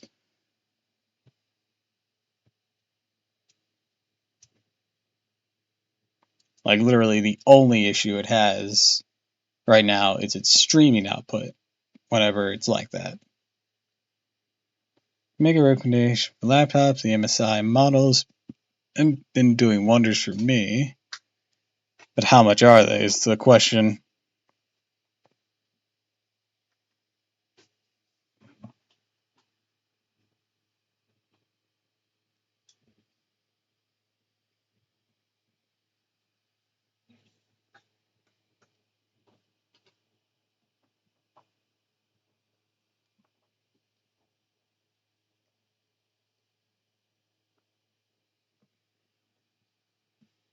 Of these the latter may have afforded a finer field for an acute and original observer.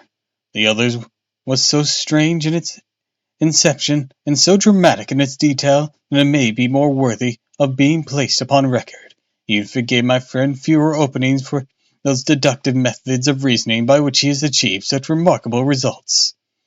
The one I used to have was about 1,500. I got on sale for about 300 off for a sale. Said sale happens semi-frequently depending on where you look. It is Cyber Monday, so mayhaps another sale might be going on now. But of course it'll have to meet certain spec requirements for what I do.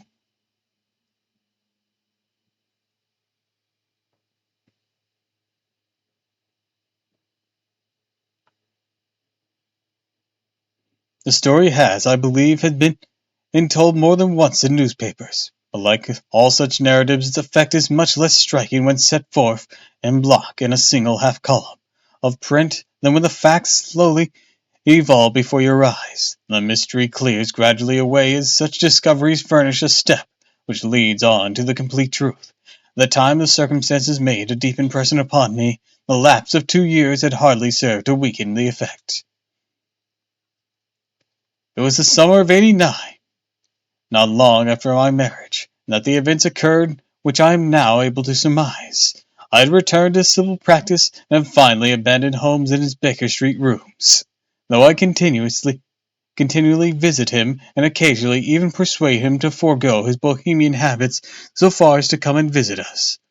My practice has steadily increased, and as I happen to live at no very great distance from Paddington Station, I got a few patients from among the officials. One of these, whom I have cured of a painful and lingering disease, was never weary of advertising my virtues and of endeavoring to send me on every sufferer over whom he might have any influence. Yeah, PC parts aren't that picky with the requirements, fairly up to date. Besides, laptop's definitely full equipped. Only issue is to keep it on a solid, clean surface so it does not overheat. I not only have like a solid surface, I mean, maybe I should make sure this mat is clean, but I also have it slightly elevated, like these two little bumps I got. They're like bits of rubber, so it's slightly elevated.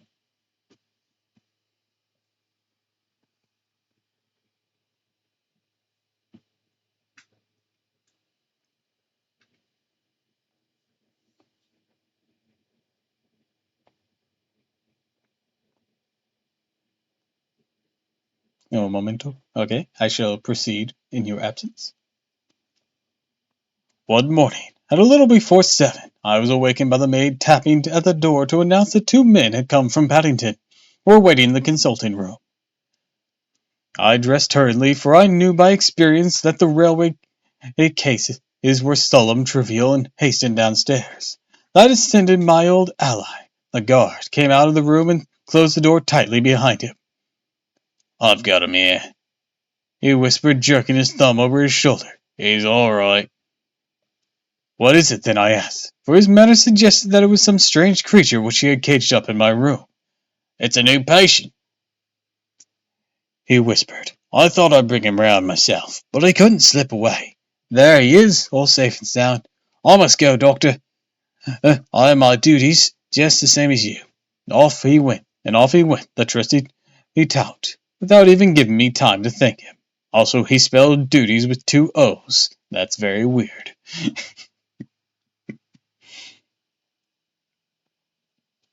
I entered my consulting room and found a gentleman seated by the table.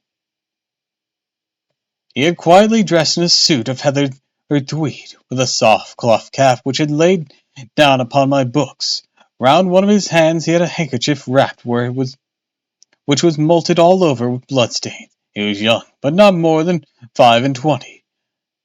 I should say with a strong masculine face, but he was exceedingly pale, and gave me the impression of a man who was suffering from some strong agitation, which took all his strength of mind to control. "I'm very sorry to knock you up so early, doctor." "Why, it's become a thing in these recent chapters to say it like that," said he. "I have a very serious accident during the night. I came in by train this morning, and on inquiring at Paddington as to where I might find a doctor, I will, I worthy fellow, a worthy fellow, very kindly escorted me here. He had made a card, but I could see that she left it upon the side table." I took it up and glanced at it. "Mr. Victor Hathaway, a hydraulic engineer, 16A, Victoria Street, 3rd floor." That was the name, style, and abode of my morning visitor. "I regret that I have kept you waiting," I said, sitting down in my library chair. "You're refreshed from a night's journey."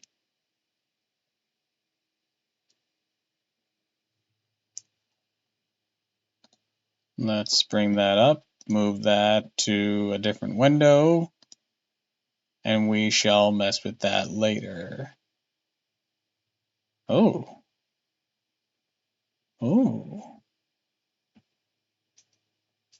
That's not a half bad price with...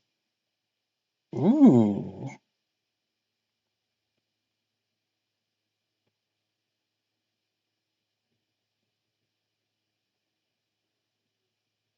Yeah, definitely gonna look at that.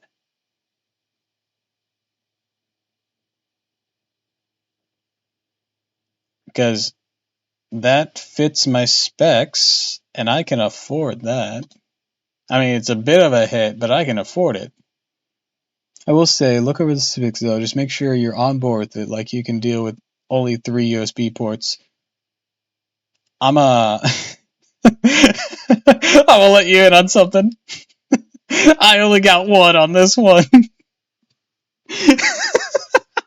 so that's an upgrade.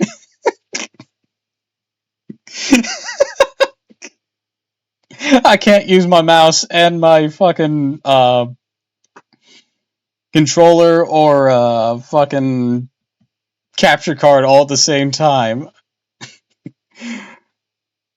I have to choose one of them.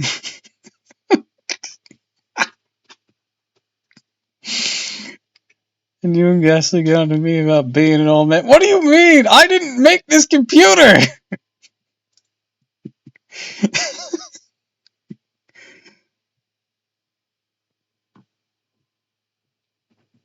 Upgrade, bro. This was an upgrade.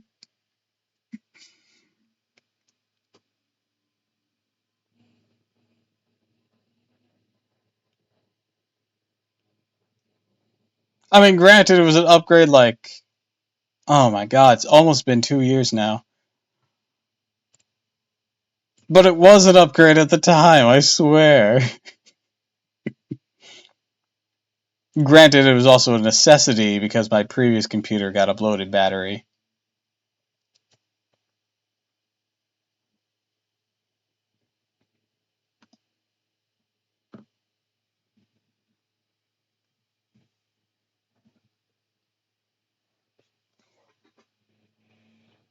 Also, I don't call you an old man. People call me an old man. Oh, also, unfortunately, most laptops come preloaded with Windows 11, so unless you have a strong stomach for bullshit, I'd erase a 10 as soon as you get a new computer. About that, too. About that, too.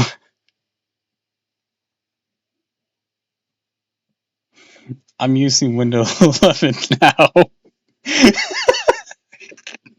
What do you mean, come on? I just didn't fuck with anything.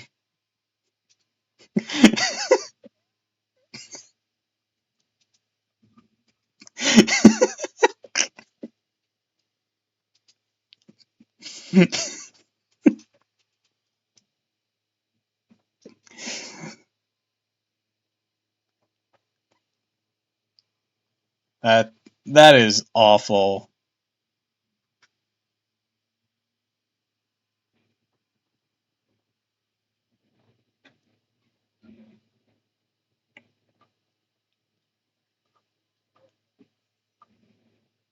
I love all these warnings that you're giving me. I'm just kind of living with that already, or worse.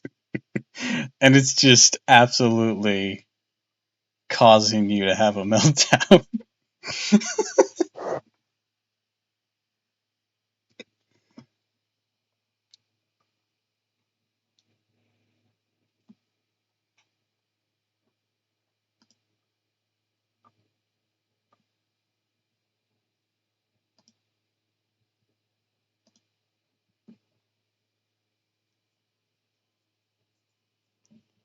Alright, where was I? Before I gave Mr. Mustache a heart attack.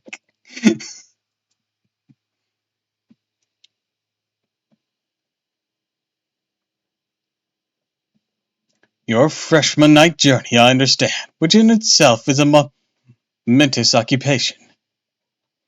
Oh, my night could not be called momentous or monotonous, said he. He laughed. He laughed very heartily, the high ringing note, leaning back in his chair and shaking his sides. All my medical instincts rose up against that laugh. Stop it, I cried. Pull yourself together. I poured out some water from a carafe. It was useless, however.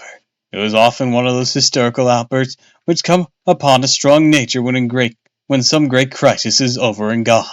Presently he came to himself once more, very wearily and pale looking. I've been making a fool of myself, he gasped. Not at all. Drink this. I dashed some brandy into the water, and the color began to come back to his bloodless cheeks. That's better, said he. Now, doctor, perhaps you would kindly attend to my thumb, or rather, the place where my thumb used to be. He unwound the handkerchief and held out his hand. It gave even my hardened nerves a shudder to look at. There are 4 protruding fingers, a horrid red, spongy surface where the thumb should have been. It is hacked or torn right out from the root. Good heavens, I cried. The terrible injury must have bled considerably. Yeah, it did. I fainted when it was done. I think I must have been senseless for a long time when I came to. It's down and still bleeding, so I tied one end of my handkerchief very tightly around the wrist, braced it with a twig. Excellent. Should have been a surgeon. It is a question of hydraulics, you see. Came with my own province. This has been done, said I, examining the wound. A very heavy and sharp instrument. Thing like a cleaver, said he. An accident, I presume? By no means. What, a murderous attack? Very murderous indeed. You horrify me. I sponged the wound, cleaned it, and dressed it. Finally, he covered it up with a cotton wadding and carbolized his bandages. He lay back without wincing, though he bit his lip from time to time. How was that? I asked when I had finished. Capital! Between your brandy and your bandage, feel a new man. I was very weak. I had a good deal to go through. Perhaps you had better not speak of the matter. It is evidently trying to your nerves. Oh no, not now. I shall have to tell my tale to the police. Between ourselves, were it not for the convincing evidence of this wound of mine, I should be more surprised they believe the statement, for it is a very extraordinary one. I have not much in the way of proof, which may back it up. Even if they believe me, the clues which I give them are so vague that it's a question whether justice will be done. Ha! I cried. If it is anything in the nature of a problem which you desire to see solved, I should strongly recommend you come to my friend Mr. Sherlock Holmes, before you go to the official police. Oh, I've heard of that fellow, answered my friend, or answered my visitor, and should I be glad if he would take the matter up, though of course I must use the official police as well. Give me an introduction to him. I'll do better. I'll take you around to him myself. I should be immensely obliged to you. We'll call a cab and go together. We shall be just in time to have a little breakfast with him. Do you feel equal to it? Yes, I shall not feel easy until I have told my story. Then my servant will call a cab, and I shall be with you in an instant. I rushed upstairs, explained the matter shortly to my wife, and in 5 minutes was inside a Hampson and driving with my new acquaintance to Baker Street. Sherlock was, as I expected, lounging about his sitting rooms in his dressing gown, reading the agony column of the Times, and smoking his before-breakfast pipe, which was composed of all the plugs and dotteries left from his smokes of the day before, all carefully dried and collected on the corner of the mantelpiece. I would have laughed. It was just like stuffed with eggs and bacon. I like to smoke my breakfast before I have breakfast. Holmes, I don't think you know how making bacon works. What, is this not the proper way? No, not at all. Oh, well, shit. I mean, I wouldn't put it past Holmes. Just go in there, he has a fucking pipe full of scrambled eggs, just smoking it.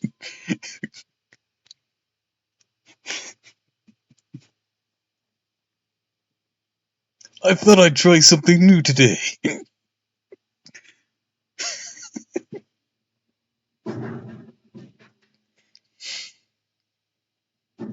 He received us in his quaintly genial fashion, ordered fresh rashers and eggs, I don't know what a rasher is, and joined us in a hearty meal. You know what? We're looking that up. That is our first official look-up word of the day. Earlier was something unrelated, so that didn't count. What is a rasher? A thin slice of bacon.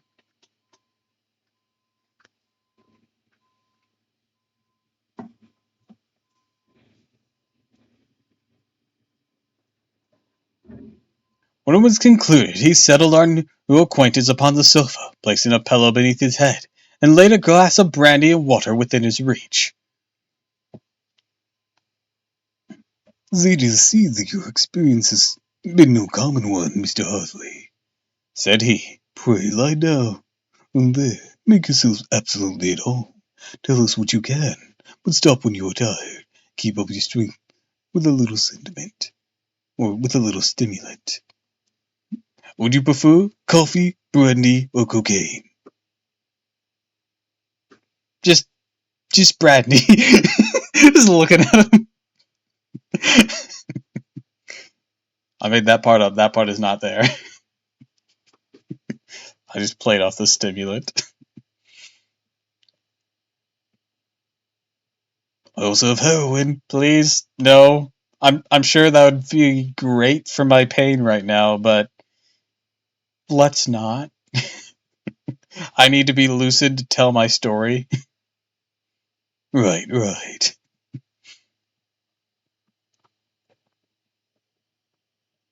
Thank you, said my patient. But I have felt another man since the doctor banished me. Phrasing. And I think that your breakfast has completed the cure. I shall take up as little of your valuable time as possible. So I shall start at once upon my particular experiences. Holmes sat in his big armchair with the... I used the wrong voice before, my bad. Holmes sat in his big armchair with the weary, heaven-lidded expression which veiled his keen and eager nature, while I sat opposite to him, and listened in silence to the strange story which our visitor detailed to us. "You must know," said he, "that I am an orphan and a bachelor residing alone in lodgings in London. By profession, I'm a hydraulic engineer. I have a considerable experience in my work during the 7 years I've apprenticed to Venner and Masterson, the well-known firm of Greenwich. 2 years ago, having served my time, and having also come to a fair sum of money through my poor father's death, I determined to start a business for myself, with professional chambers in Victoria Street. I suppose that everyone finds his first independent start in business a dreary experience. To me, it's been exceptionally so. During 2 years, I've had at least 3 consultations and 1 small job. That's absolutely all my profession has brought me. My gross takings amount to £27 and 10 shillings. Each day, from 9 in the morning until 4 in the afternoon, I waited in my little den until at last my heart began to sink, and came to believe that I would never have any practice at all. Yesterday, however, just as I was thinking of leaving the office, my clerk entered to say there was a gentleman waiting who wished to see me upon business. He brought up a card, too, with the name of Colonel Lysander Stark engraved upon it. Close at his heels came the Colonel himself, a man rather over the middle size, but of exceeding thinness. I do not think that I have ever seen so thin a man. His whole shape shone deepened away into nose and chin. The skin on his teeth was drawn quite tense over his outstanding bones, yet his emasculation seemed to be his natural habit, and due to no disease, for his eyes was bright and his step as brisk, his bearing assured. He was plainly but neatly dressed, and his age, I should judge, was no nearer 40 than 30. Mr. Hartley, said he, with something of a German accent, you had... Please do not attempt to recreate. All right, fine, you're missing out some great impersonations. Please just move on. You have been recommended to me, Mr. Hartley. Why did you not want him to do an accent? Because I do not need the surfer voice mixed with the German voice. I don't know who that'd be insulting, but it'd be insulting a lot of people. Fair enough. Mr. Hartley, as being a man who is only proficient in his profession, but is also discreet and capable of providing a secret, I bowed, feeling as flattered as any young man would at such an address. May I ask who it was who gave me so good a character? Well, perhaps it is better that I should not tell you that, just at this moment, I have come from the same source that you are, both an orphan and a bachelor, and are residing alone in London. That is correct, I answered. But you will excuse me if I say that I cannot see how all this bears upon my professional qualifications. I understand this if it was on a professional matter that you wish to speak to me. Undoubtedly so, but you'll find that all I say really to the point. I have a professional commission for you, with absolute secrecy, and is quite essential.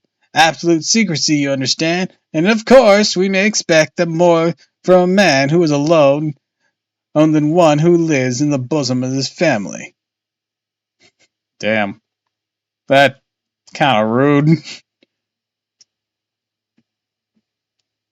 But I promise to keep it a secret, said I. You may absolutely depend upon my doing so.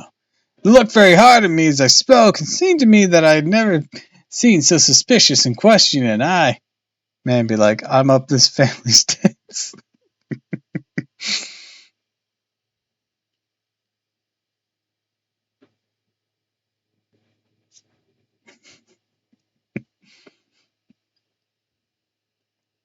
Do you promise then? He said at last. Yes, I promise. Absolute and complete silence before, during, and after. No reference to the matter at all, either in word or writing. I have already given you my word. Very good. He suddenly sprang up, darting like lightning across the room, flung open the door. The passage outside is empty. That's all right, said he, coming back. I know that clerks are sometimes curious as to their master's affair. Now we can talk in safety. I shot him. I added that part, don't worry. The clerk is probably fine.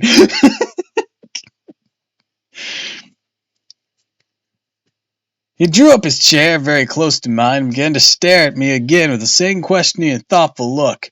A feeling of repulsion and of something akin to fear began to rise within me in the strange antics of this fleshless man.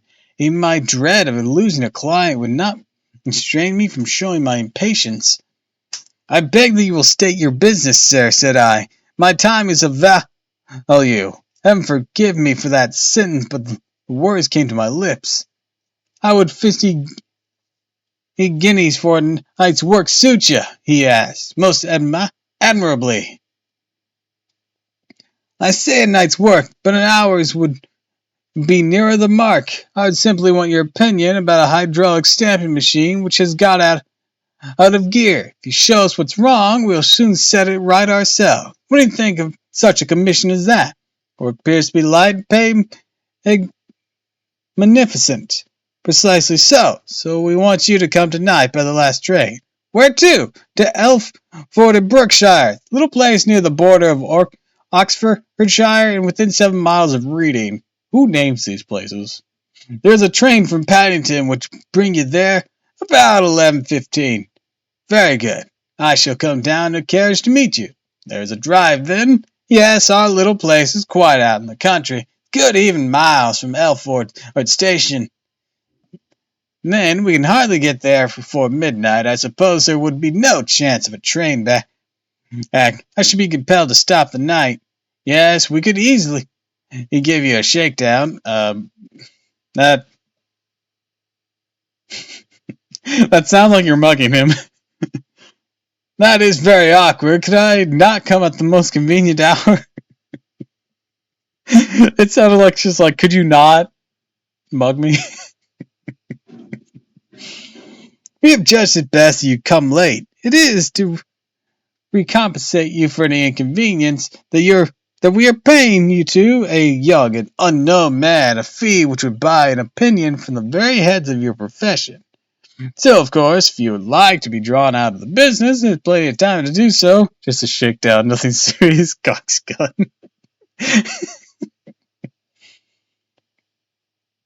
I thought of the 50 guineas and how very useful that would be to me. No, not at all, said I. I shall be very happy to accommodate myself to your wishes. I should like, however, to understand a little more clearly what it is that you wish me to do. Quite so. It is very natural that the pledge of secrecy which we have exalted from you should have aroused your curiosity. I have no wish to commit you to anything without having it all laid before you. Suppose we absolutely safe from eavesdroppers? Entirely. I just keep picturing people passing by and them just being randomly shot. Piper's here. Bit trigger happy, aren't you? Absolute secrecy. We could have shut up until he left.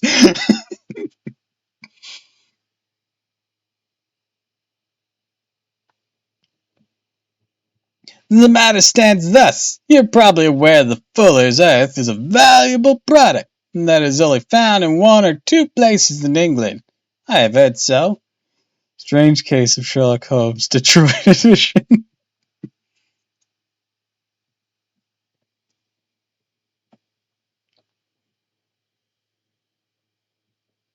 I can just imagine someone like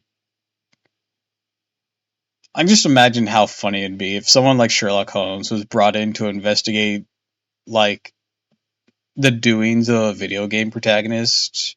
For example, easy example like GTA, where they can just go on some magnificent bonkers spree of whatever.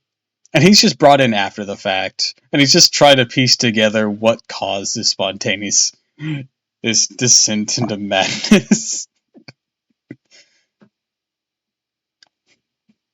What do you mean nobody knows what they look like? You're telling me that you were able to dispatch every police officer in the entire city, and yet no one alive knows what they look like. They're either very destructive or very methodical, or you're all incompetent. I'm willing to go with the latter.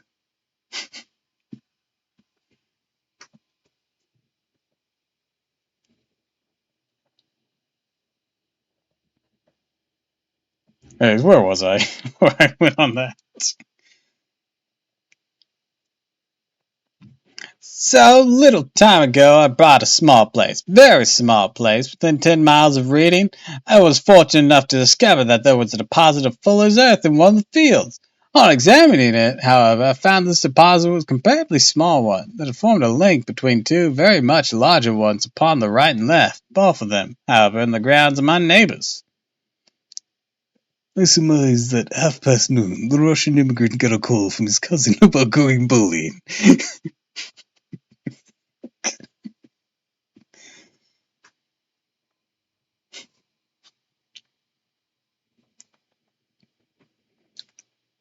Just imagine him coming back with the fucking big ass order they had at the drive through.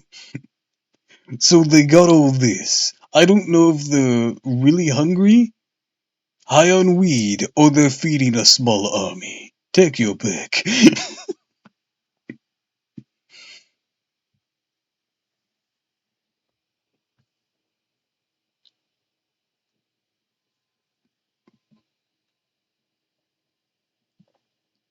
D all of the above.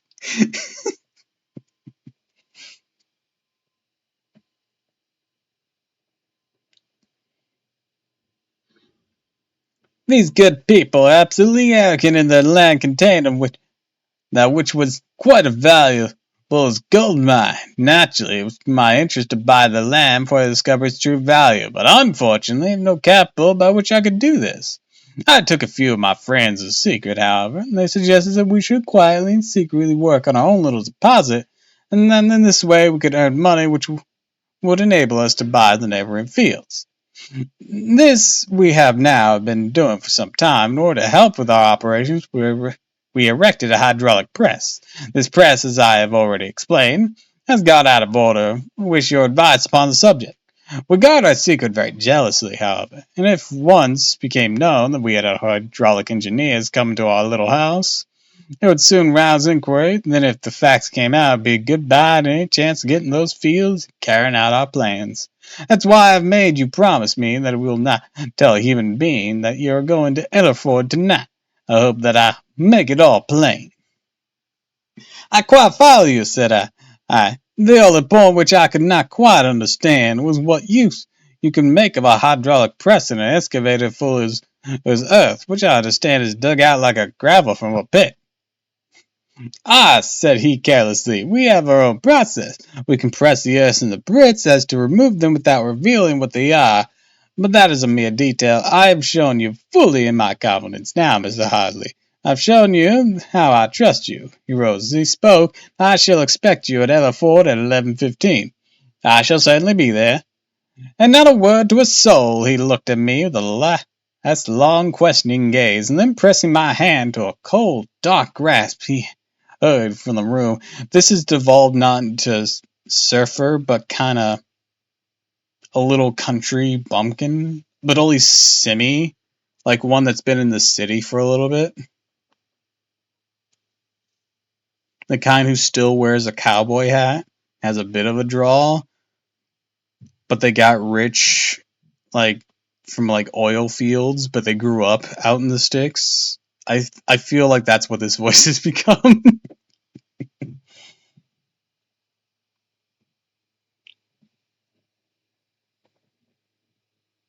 That's a very vivid and exact picture. The look at my trucker hat kind. Not that, not that kind. That's a bit more blue collar. That would have a bit of a thicker accentation, in my personal opinion, of course. This would be like a former rancher or son who found out there was oil on their land, and so he sold it off, made it big, and now owns a business in the city, but he still wears a cowboy hat a, and a business suit at the same time, and he goes to like hockey games and whatnot. That's the picture I'm picturing. It is very exact and very weird. And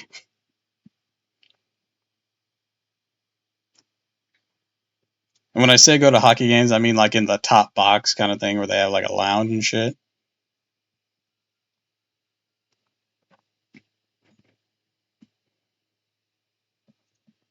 Anyways, where was I?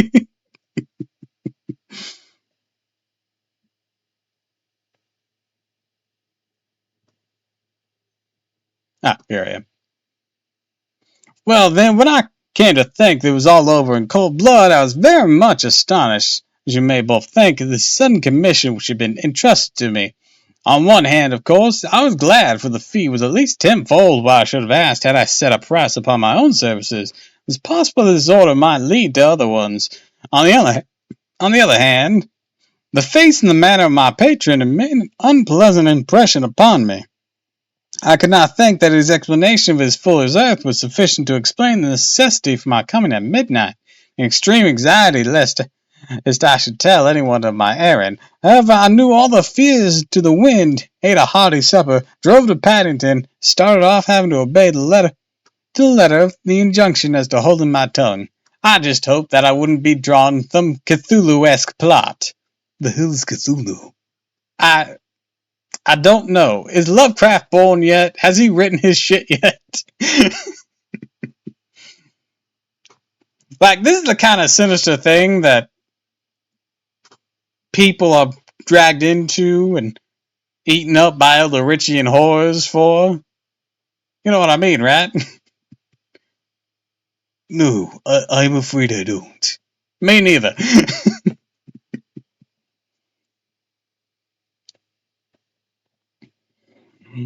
At Reading, I had a chance not only my carriage but my station. However, I was in time for the last train to Elford. I reached the little Dimlet station after 11 o'clock. I was the passenger who got out there. There was no one upon the platform save a sleepy porter with a lantern. As I passed out through the wicket gate, however, I found my acquaintance of the morning waiting in the shadow upon the other side. Without a word, he grasped my arm, hurried me into a carriage. The door which he was standing open, drew open the window on either side, tapped on the woodwork, and away we went as a horse would go. One horse, injected Holmes. Yes, only one. You observed the color? Yeah, I saw it by the side light when I was stepping into the carriage. It was a chestnut. Tired looking or fresh? Oh, fresh and glossy. Thank you. I'm sorry to have interrupted you. Pray continue your most interesting statement. Away we went, and we drove for at least an hour. Colonel Lysander Stark had said that it was only 7 miles. I should think from the rate we'd seen to go from that time we took, it might have been near 12. Sat at my side in silence all the time, aware more than once that I glanced in his direction, looking at me with great intensity. The county roads seemed to be not very good in the part of the world, for we lurched and jolted terribly. Tried to look out the window to see something on where we go, but they were made of frosted glass. Make out nothing save the occasional bright blur of passing lights. And now I hazarded some remark to break the monotony of the journey, but the colonel answered only in monosyllables, and the conversation soon flagged. At last, however, the bump in the road was exchanged for a crisp smoothness of gravel drive. The carriage came to a stand. Colonel Lysander Stark. Oh, hold on, we got an ad. I shall take that a moment to step away for a sec.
Alright, I've returned and the ad seems to be over. Awesome, awesome, awesome.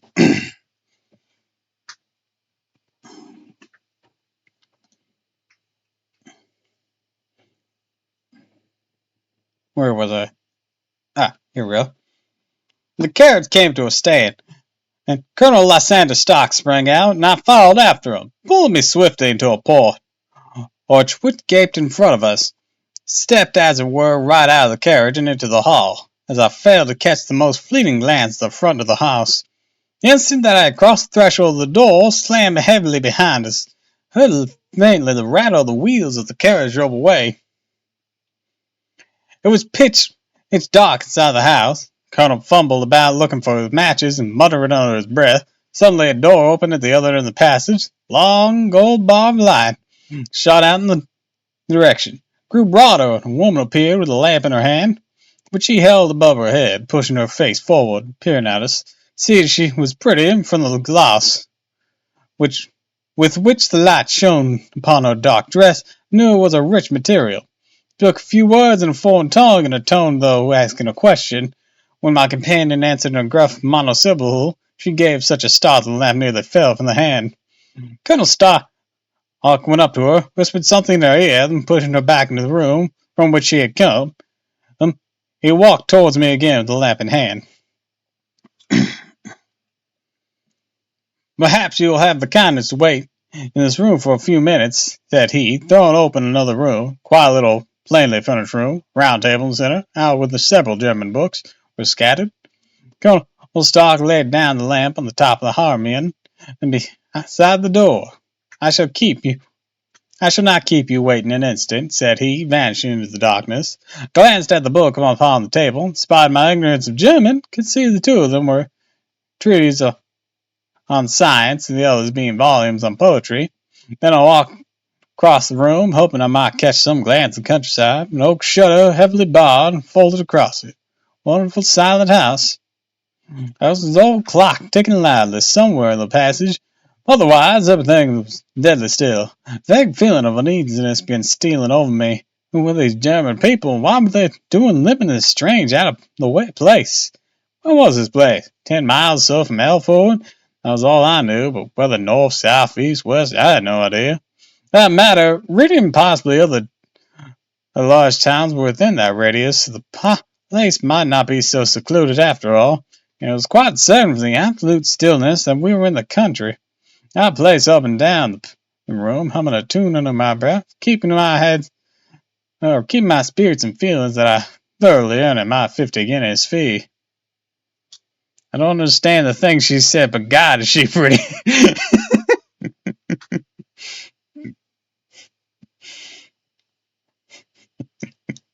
I suddenly, without my preliminary sound, in the midst of the utter stillness, the door of my room swung slowly open.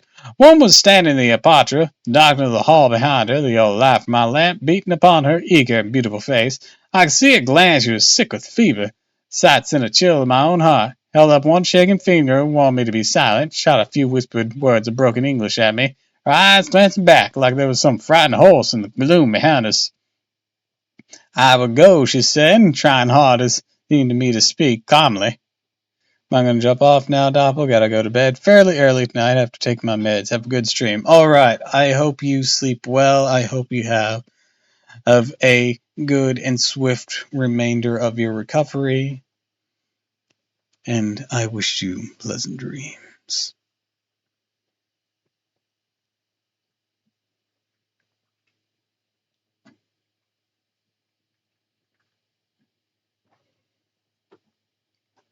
I should not stay here. There is no good for you to do. But, madam, said I have not yet done what I have came for. I cannot possibly leave until I see the machine. It is not worth your while to wait, she went on. You pass through the door, no one hinders. Then seeing that I smiled and shook my head, she suddenly threw aside her constraint and made a step forward. Her hands wrung together. For the love of heaven, she whispered, get away from here before it's too late. But I am somewhat headstrong by nature, more ready to engage in an affair when there is some obstacle in the way. Thought of my 50-guinea fee, my wearisome journey, and of the unpleasant night which seemed to be before me. Would it all go for nothing? Why should I slink away without having carried out my commission? Without payment, which was my due, one might, for all I knew, be on a maniac. The stout baron, therefore, her manner had shaken me more than I cared to confess. I still shook my head, and declared my intentions of remaining where I was. She was about to renew her entreaties when a door slammed overhead. Sound of several footsteps heard outside. Then for an instant threw up her hands as a desperate gesture and vanished as suddenly and as noiselessly as she came. The newcomer were Colonels Lysander Stark, a short, thick man with a chinchilla beard growing out of the creases of his double chin, who was introduced me as Mr. Ferguson. "He's my secretary manager," said the colonel. "By the way, I was under the impression that I left the door shut just now. I fear that you have felt the draft." "On the contrary," said I opened the door myself, because I felt the room to be a little close." He shot one of his suspicious looks at me. "Perhaps we had better proceed with business, then," said he. "Mr. Ferguson and I will take you up to see the machine." "I'd better put my hat on, I suppose." "Oh, no, it is in the house." "What, you dig full of earth in the house?" No, that is only where we compress it.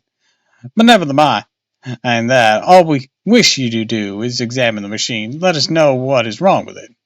We went upstairs together, Colonel first with the lamp, the fat manager, and I behind him. It was a labyrinth of an old house, corridors, passages, narrow winding staircases, little low doors, and thresholds of which were hollowed out by the generations who had crossed them. There was no carpet, no signs of any furniture above the ground, but the plaster was peeling off the walls, and damp was breaking through in green, unhealthy blotches. I tried to put on an unconcerned air as possible. I had not forgotten the warnings of the lady. I disregarded them. I kept a keen eye upon my two companions. Ferguson appeared to be a morose and silent man. I could see from that little that he said that he was at the least a fellow countryman. Colonel Lanyard Stark stopped at last before a low door, which he unlocked. Within was a small square room. "Hi, Ghastly, I see you made it." "Welcome, welcome, welcome."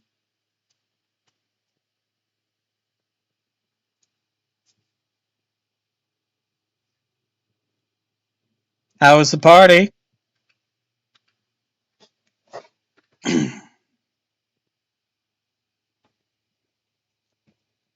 "My sweetheart, hope all is well." "Yes, all is quite well."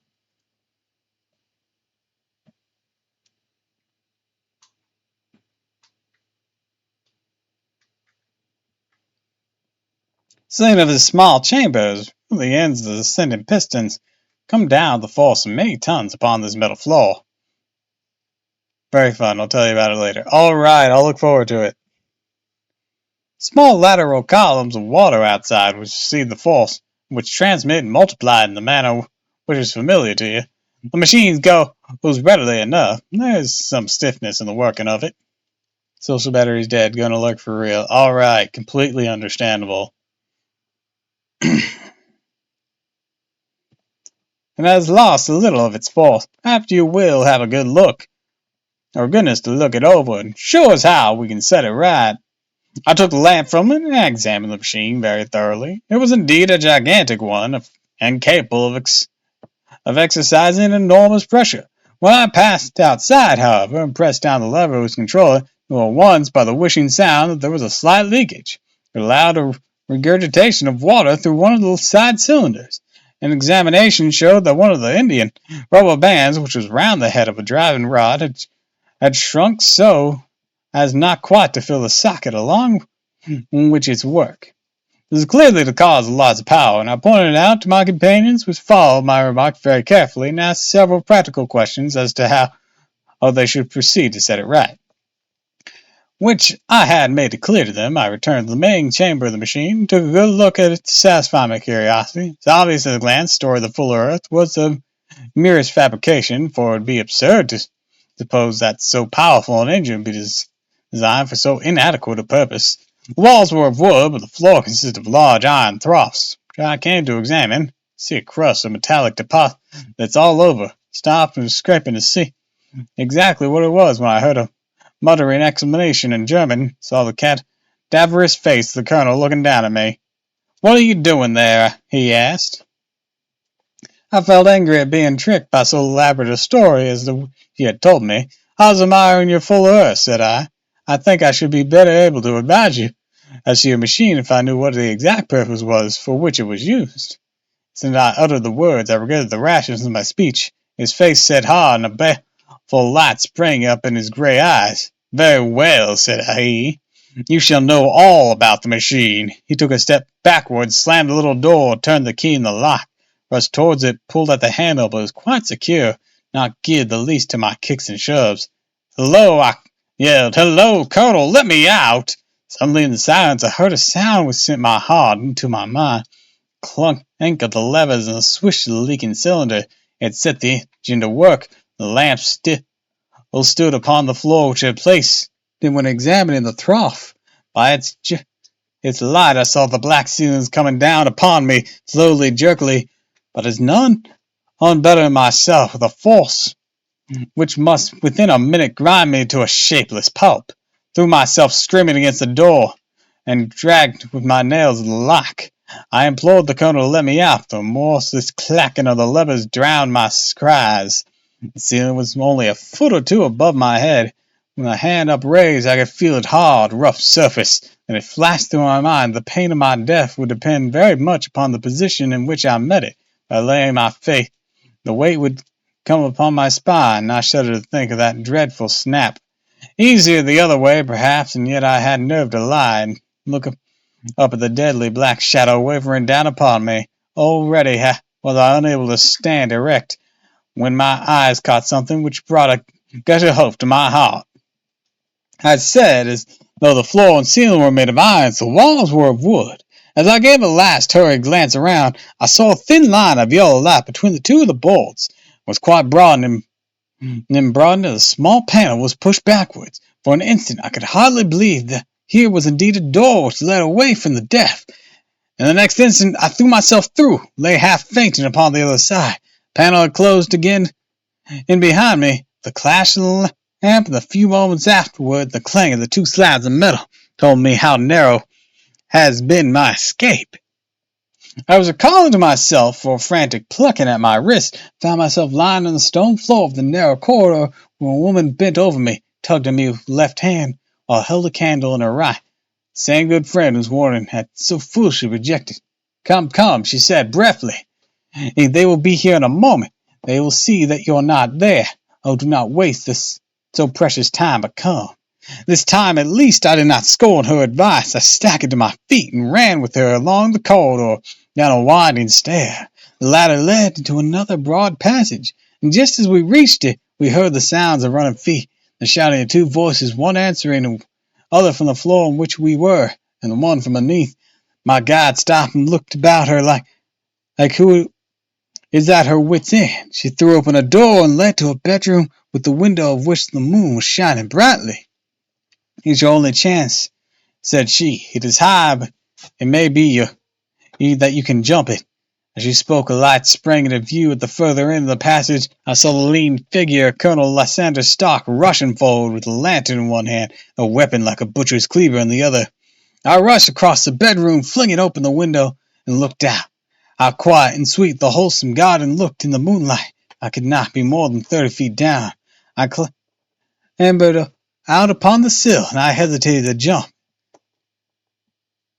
until I should have heard what had passed between my saviour and the ruffian who pursued me. If she were ill used, then at any risk I was determined to go back to her assistance. Thought had hardly flashed my mind, though, before he was at the door, pushing his way past her. She threw her arms around him, tried to hold him back. "Fritz, Fritz," she cried in English, "remember your promise after the last time. You said it should not happen again. He will be silent. Oh, he will be silent." "You're mad, Elsie," shouted, struggling to break away from her. "You will be the ruin of us. He has seen too much. Let me pass, and I say." He dashed her to one side, rushed to the window, cut at me with his heavy weapon. I had let go myself, and was hanging by the hand to the sill. When the blow fell, conscious of a dull pain, my grip loosened, and fell to the garden below. I was shaken but not hurt by the fall, so I picked myself up and rushed off among the bushes as hard as I could, for I understood that I was far from being out of danger yet. Suddenly, however, I ran. A deadly dizziness and sickness came over me. Glanced down at my hand, which was throbbing painfully. First time I saw that my thumb had been cut off. The blood was pouring from my wound as I endeavored to tie my handkerchief around it. Then came a sudden buzzing in my ears. Next moment I fell dead silent upon the rose bushes. How long I remained unconscious I cannot tell. I must have been very long while, for the moon had sunk and bright morning was breaking when I came to myself. Those were all sodden with dew. My coat sleeves was drenched in blood from my wounded thumb. Smarting of it recalled in an instant of all the particulars of my night. Night's adventure sprang to my feet with the feeling I might hardly yet be safe from my pursuer. To my astonishment, when I came to look around, neither house nor garden were to be seen. I had been lying in an angle of the hedge close by the high road, just a little lower down from a long building, which proved upon my approaching to be the very station which I had arrived upon the previous night. Were it not for the ugly wound upon my hand, all that passed during the dreadful hour might have been an evil dream. Half dazed, I went to the station, asked him about the morning train. There'd be one to Reading in less than an hour. The same porter was on duty, found as it had been when I arrived. Inquired to him whether he had heard of Colonel Lysander Starr. The name was strange to him, and he had observed a carriage the night before waiting for me. No, he hadn't. Was there a police station nearby? There was, about 3 miles off. It was too far for me to go, weak and ill as I was. Determined to wait until I go back to town before telling my story to the police. A little past 6 when I arrived, so I went first to have my wound dressed, and the doctor was kind enough to bring me along here. The case in your hands shall do exactly what you advise. Okay, he is done talking. For the most part. We both sat in silence for some little time after listening to this extraordinary narrative. Then Sherlock Holmes pulled down from the shelf one of his ponderous commonplace books in which he placed his cuttings. "Here's an advertisement which will interest you," said he. "It appears in all the papers about a year ago. Listen to this. Lost on the 9th. Instant, Mr. Jimmer Haley, age 26, a hydraulic engineer. Left his lodgings at 10 at night, not been heard of since. Was dressed in, etc., etc. The represents the last time the colonel need to have his machine overhauled, I fancy." "Good heavens! Good heavens!" cried my patient. "That explained what the girl said." "Undoubtedly. It is quite clear the colonel was a cool and desperate man, absolutely determined that nothing should stand in the way of his little game, like those out-and-about pirates who leave no survivor from a captured ship. Well, every moment now is precious. I feel equal to it. We shall go down to Scotland Yard at once, as a preliminary to starting for Elford." Those 3 hours or so afterwards we all were in a train together, bounding for Readington to the little Berkshire village. There was Sherlock Holmes, the hydraulic engineer, Inspector Bradspit of Scotland Yard, a plain-clothes man, and myself. Bradstreet had spread an ordnance map of the country out upon the seat, and was busy in his compass, drawing a circle with the Elford for its centre.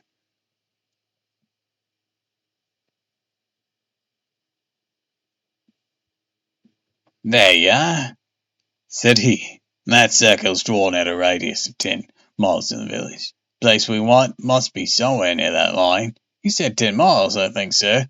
It was an hour's good drive."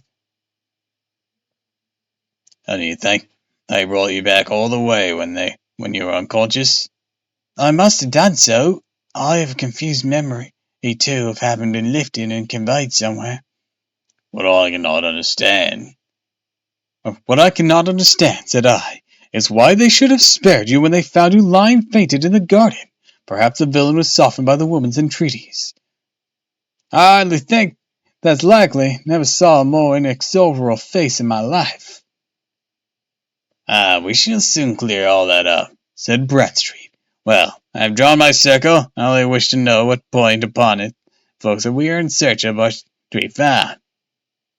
"I think I could lay my finger on it," said Holmes quietly. "Really now," cried the inspector. "You have formed your opinion. Come now, we shall see who agrees with you. I say it is south, but the country is more deserted there." "Nice." "And I say it's east." "I say for west," remarked the plainclothes man. "There are several quiet little villages. There's up there." "And I for north," said I, "because there are no hills there, and our friend says that he did not notice the carriage go up any." "Come," cried the inspector, laughing, "it's very pretty diversity of opinion. We have boxed the compass among us. Who do you give your casting vote to?" "You're all wrong," But we can't all be wrong. Oh, yes, you can. This is my point. He placed his finger in the center of the circle. This is where we shall find them. But the 6 mile drive. 6 down, 6 back. Nothing simpler. You say yourself that the horse was fresh and glossy when you got in. How could that be if you'd gone 12 miles over heavy roads? Indeed, it is likely a ruse enough, observed Bradstreet thoughtfully. Of course, there can be no doubt as to the nature of this gang. Not at all, said Holmes. Their coiners on a large scale. They used the machine to form the amalgamation, which has taken place of silver. Or the amalgam, whatever that word means. You know what? Time to look that up. Our second look-up word for the day.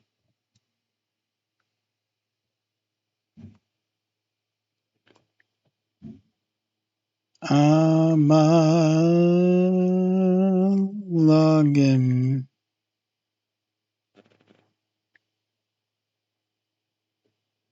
A mixture or blend. Okay, an alloy. Seems to be a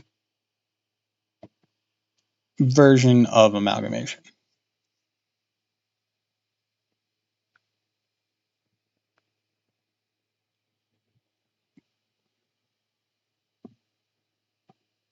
We've known for some time that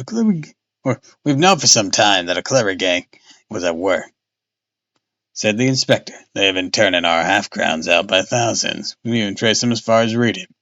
But getting no further, for they have covered their trace in a way that shows that they were very old hands. But now, thanks to this lucky chance, I think that we have got them right enough. The inspector was mistaken, for these criminals were not destined to fall into the hands of justice. We rolled into Elford Station, we saw a gigantic column of smoke, which streamed up from behind a small clump of trees in the neighborhood and hung like an immense ostrich feather over the landscape. A house on fire? Asked Bradstreet as the train steamed off again on its way. Yes, sir. When did it break out? It was during the night, sir, but it's got worse. Whole place is blaze. Whose house is it? Dr. Breach's. Tell me, broke in the engineer.